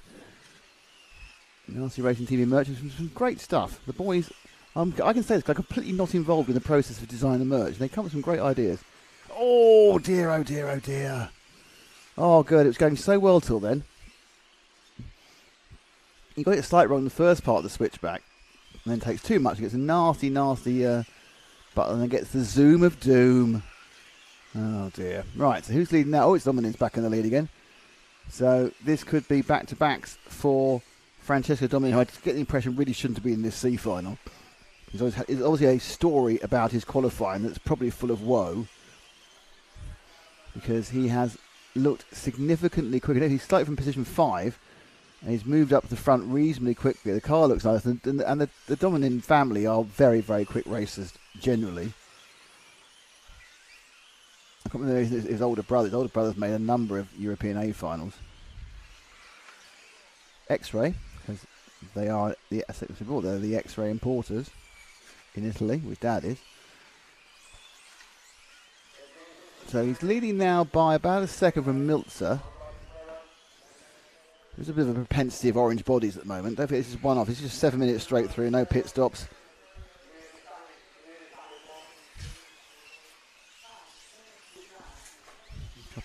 There's a lot of traffic here, isn't there? Ooh, this is where you lose a lot of time. No, 4 car did pretty well. Sinko.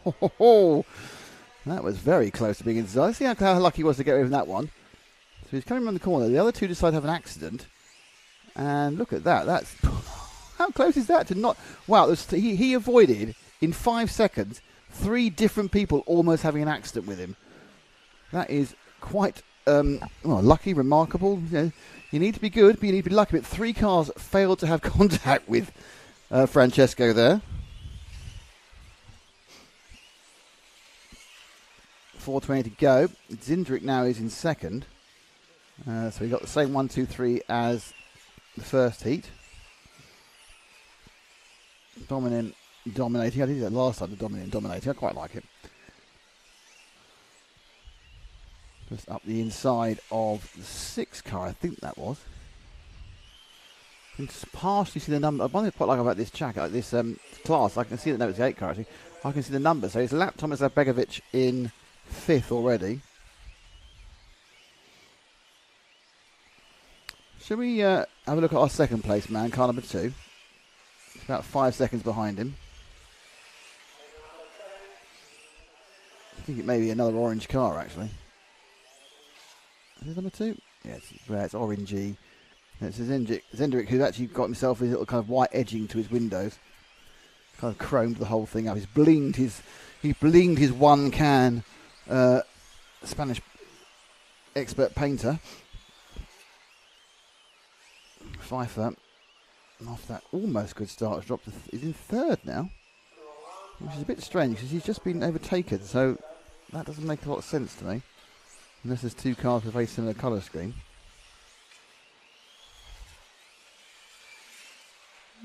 What's going on here? All right, he wasn't okay. He was slightly ahead. So this is now they're right together. So Pfeiffer and Zindrick are right together for second and third. I've got myself confused. Happens quite regularly. So there is Pfeiffer in third and Zindrick in second. And Miltz is in fourth now. A bit of back markerage in the way. Let's drop back to Gerd because he's bought our T-shirts.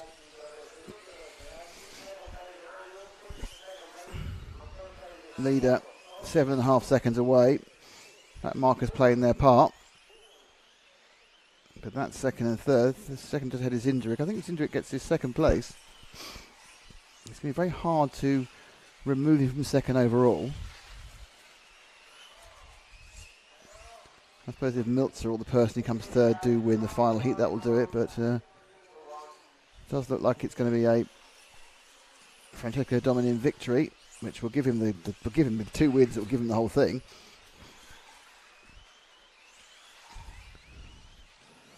But Gerd's having none of it, is he? He's going for him. Pfeiffer in the orange and grey. Zindrick in the orange with a little white edges. To go through the switchback and then just into the kink. And then not hairpin onto the main straight.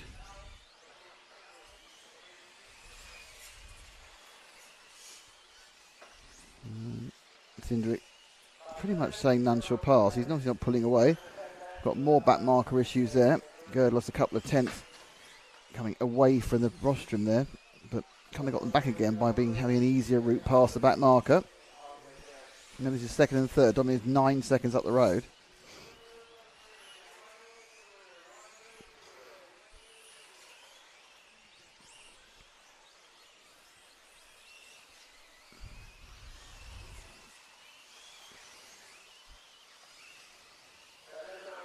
Now, it's a bit of a problem there with a bit of... Oh, it's changed. There it goes. Bit of oversteer. I think Zinderic got a bit unsighted by that back marker, trying to get the inside of him, and that second and third changed. So with 30 seconds to go, I think we need to find our leader. Let's find our leader.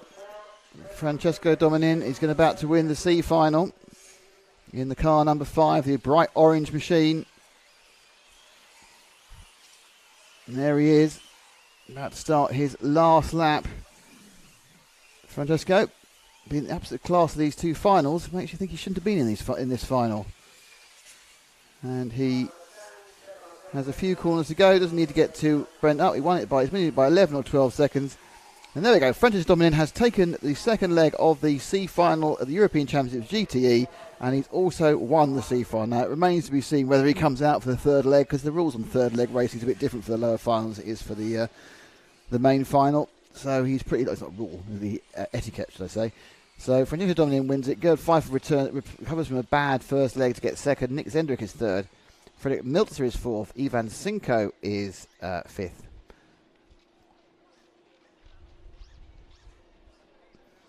So let's have a word with the rostrum and see what's happening on the rostrum with Matt. Hello.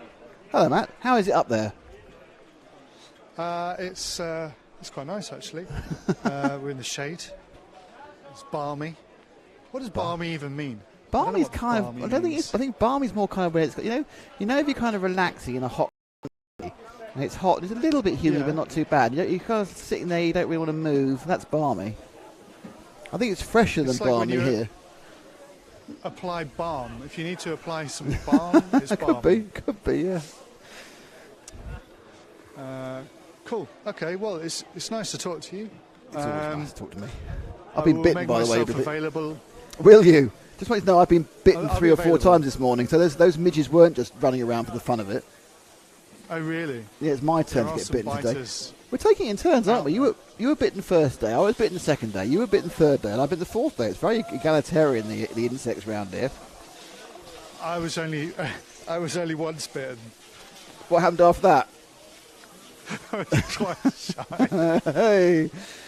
Oh dear, we're all But weak. anyway, I'm going to make myself available for the inevitable delays. Like, there's going to be delays, you know, when we're wondering who's called the delay and things like that. Well, that's always exciting. I'll go and roam around and ask some questions and practice my Italian. Hey. So yeah, should be fun. Yes.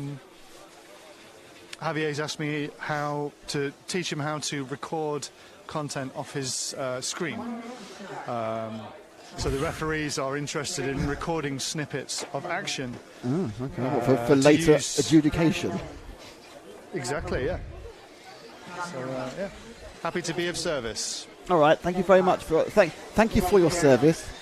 And we'll come back to Matt later on. I've got the power of a Matt. It's fantastic. I can turn him on and off. We'll leave that one there. So it's Herfried Pouchet on 1. Castro Ramos in 2. Hamburger Vanda in 3. Alessio Nevada in 4. Michael Milanovic in 5. Adrian? It is Adrian, sorry. Adrian Lecollier in 6th. Domenico Spagnolo in 7. Riccardo Genovese in 8. Mark Sinegra, for some reason in capitals, don't know why, in 9 from Slovenia. And Franco Deserido from Italy in 10. Just to remind you of what happened in the first leg, it was a win for Herfried Pouchet. Castro Ramos was second. Alessio Navarro was third. Domenico Spagnolo was fourth. So if Herfried wins this one, he will become the B final winner overall. Any other result, and it will go to the third leg. They are lined up on the grid, getting ready to start this B final. So the relative lack of mucking about has been quite. I'm not quite sure whether they're kind of trying to tighten up the gaps between some of the races now to make up for the 47 minutes they lost with the timing issue. I don't know. We've got plenty of time. We're not under any real time pressure here.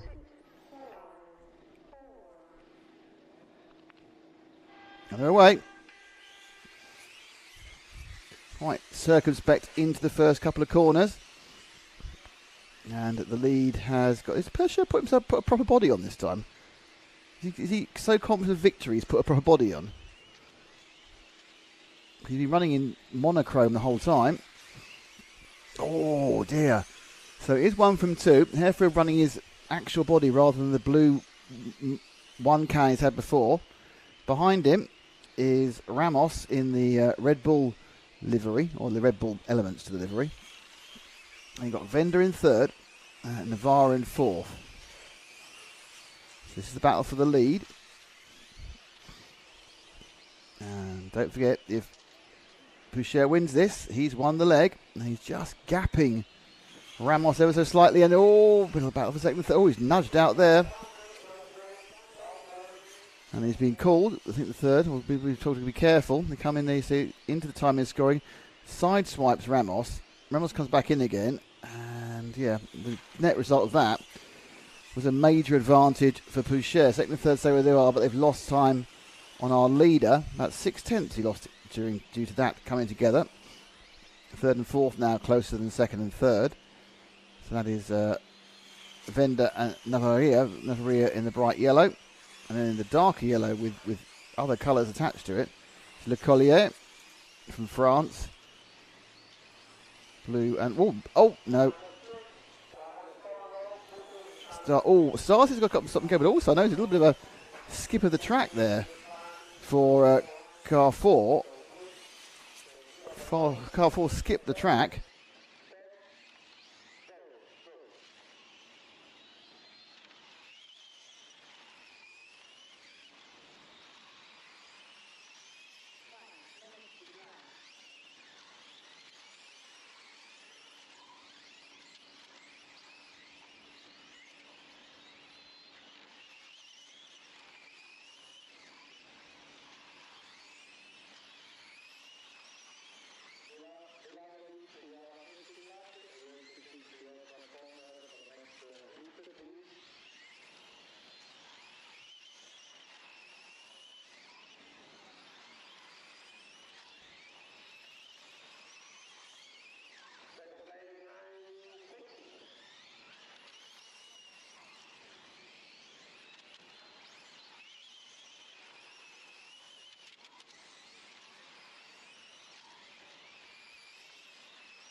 for Pouchet because he won both legs. Getting round tight.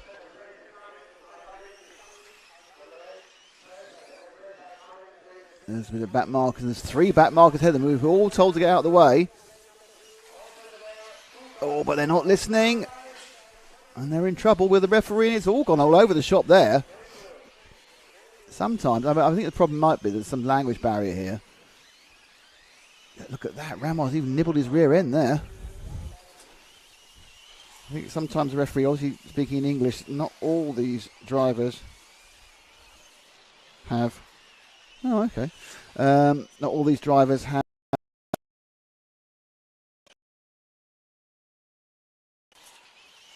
competed.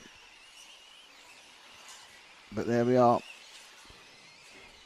Pouchet from Ramos.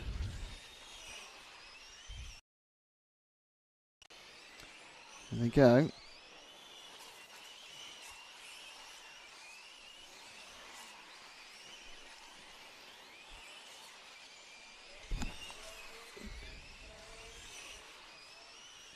Down to the penultimate lap. They'll get one more. Can Ramos do anything about it? Car with a obviously intricate design because you're prepared to use it for one race. And hopefully a little bit of oversteer there. You've got to be careful. They're on the... No, they're going to get another one. They're going to get 2. So he's got one more after this. So they're now starting the last lap. Oh, he's been overtaken. Ramos has got past him on the penultimate lap.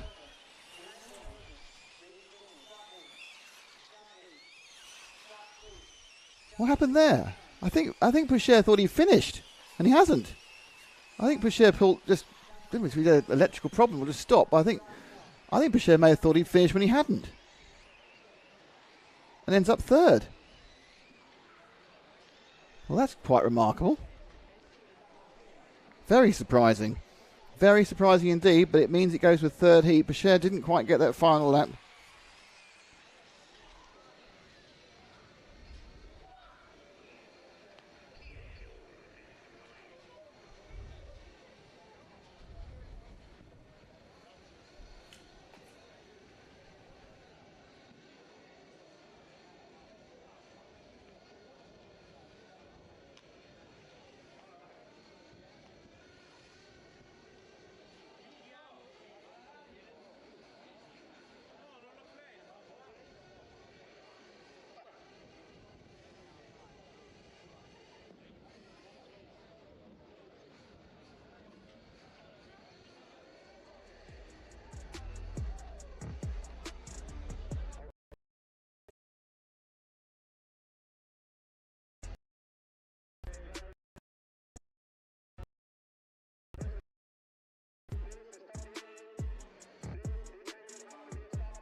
So confusion raised there, but it was a win in the end for Darras, which has just confused all of us.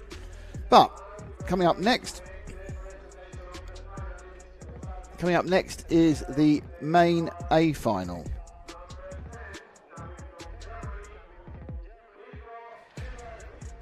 Oh, they're doing a proper announcement-y thing. They're doing an intro announcement for this one. Okay, I now need to work out which camera to get the intro announcement. There we go.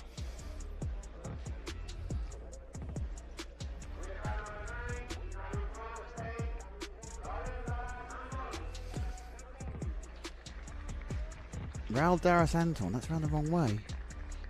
So it's Merkel got in 10, Raul Darras Anton in 9. While waiting, didn't know they were going to do an intro. Didn't know they were going to do this. Had no idea they were doing this. Very exciting. Pietro Lucaforda is in 8th qualifier.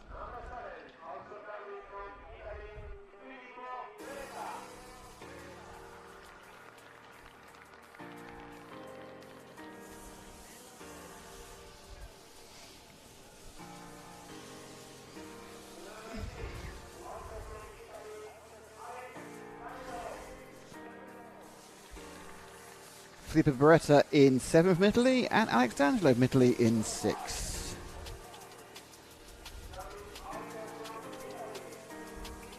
Also from Italy in 5 is Daniel Sheppy.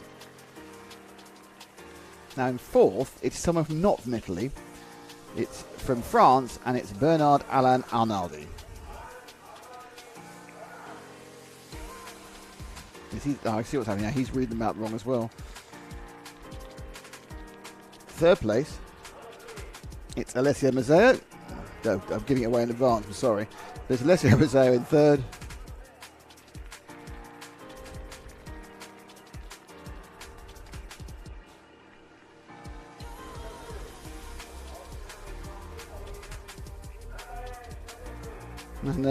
Nathalie Senesi in second.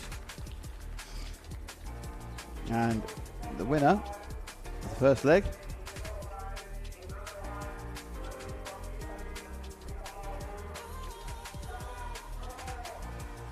Rosario Jamal is the answer. Okay, so that's your runners and riders. Just to remind you who came where in the previous run of this. And the answer it was Rosario Jamal from Daniel Shippi, from Nathalie Sensi, from B.A. Arnaldi. So that was your answer. Arnaldi had some problems early on, and Alessio Mazzeo got fenced off the track by Arnaldi, so he's going to be very upset at this point.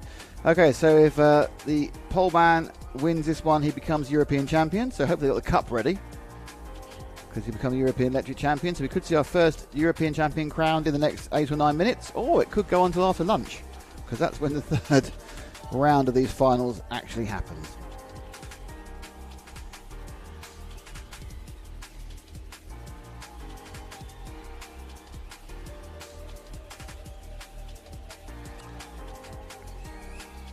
Right, Dan, yep, there's often a lot of commentators cursing going on, but we try to actually turn the microphone off.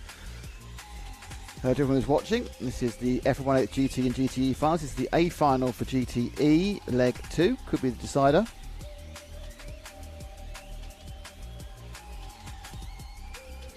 So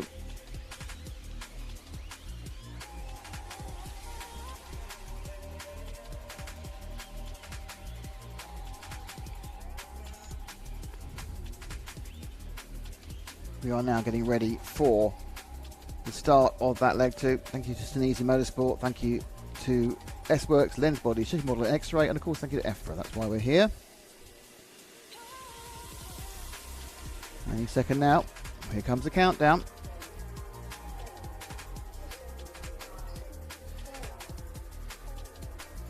Can Rosario take his first European Championship? And don't forget, he's in a good position in the IC as well. There we go. And he's got out in the lead, which is the first important part. His car's difficult for the first couple of laps on cold tyres. Then you get a lap of warm-up.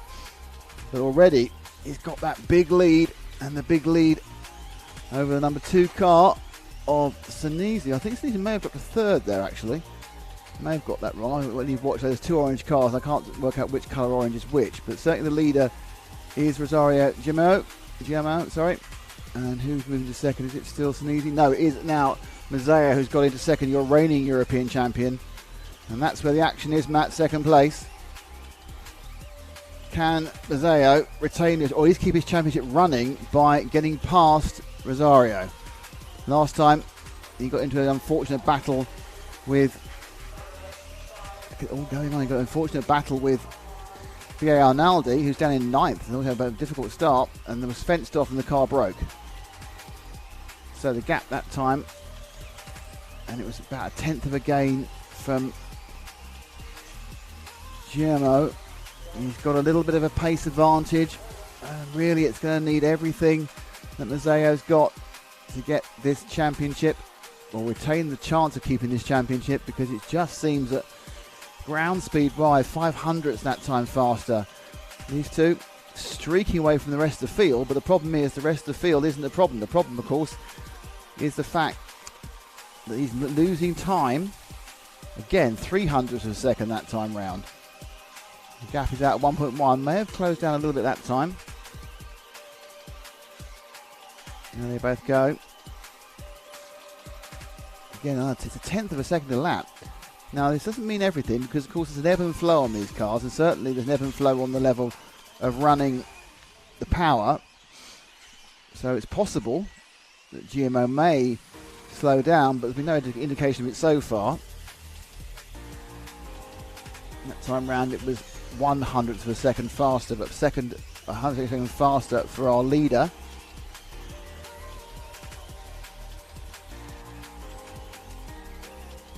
That time, first time, 900th of a second back for Mazzeo.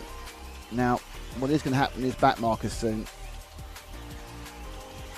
And the first back marker has been passed for free by GMO because he's been told to get out of the way, and he has, but definitely GMO gained out of that one.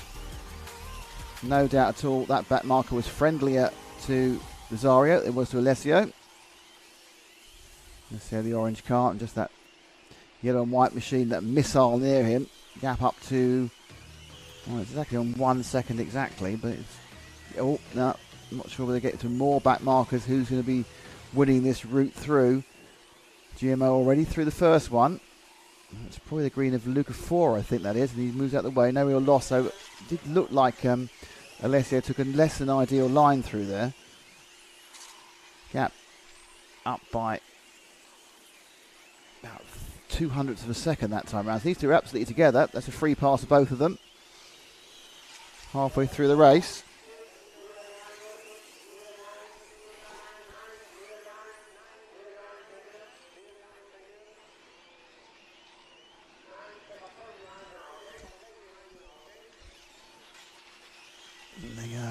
Oh yes, he's lost too much time getting past that. Some of them aren't as helpful as others. But Alessio, just on the edge of the frame, that's really, they really are sticking right together.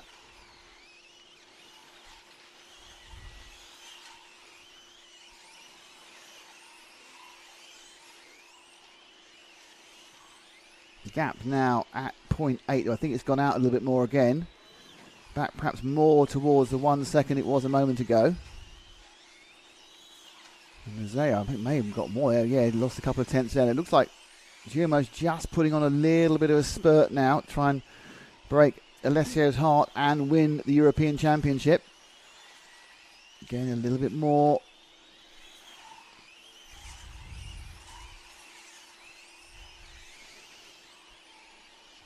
Out to 1.2.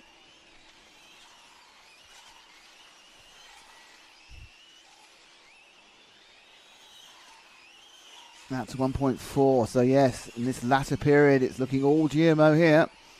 Rosario getting close to his first European Championship. He's got to overtake or lap Arnaldi, which I'm sure will be easier than it was when you were battling with him. Well, he wasn't when Alessio was battling with him. Out to 1.3, back to 1.3. 10th game back there for Alessio, but it's going to take some sort of error from Rosario, which we haven't seen. We've not seen GMO make any mistakes really. He had a bad run fuel-wise in one of the IC events, but certainly it's all been plain sailing for this local Italian, and it's looking like it could be the end of this particular European Championship reign for Alessio Mazzeo. Down to 1 minute and 20, the gap's up to 1.5 seconds.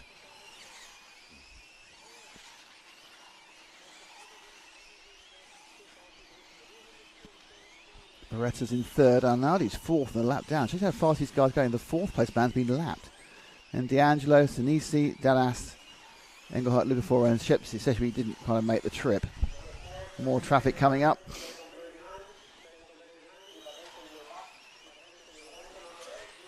It's out to 1.7.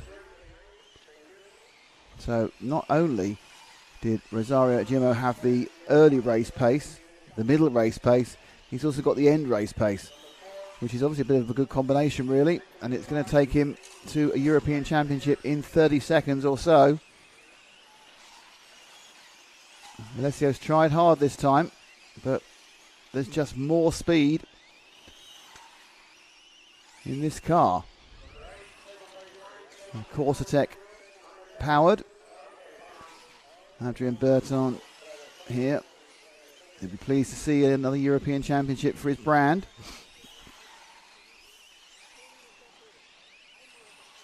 And I think Gemmo may actually cross the line now and finish. I think that's the European Championship. I think that has one. Yeah, he's got it. He's got it by a couple of seconds. Rosario is your European champion. Fantastic stuff. Rosario GMO, completely untouched realistically the whole of this event. He gets the thanks and the plaudits from the other members of the team. People are bringing their cars back.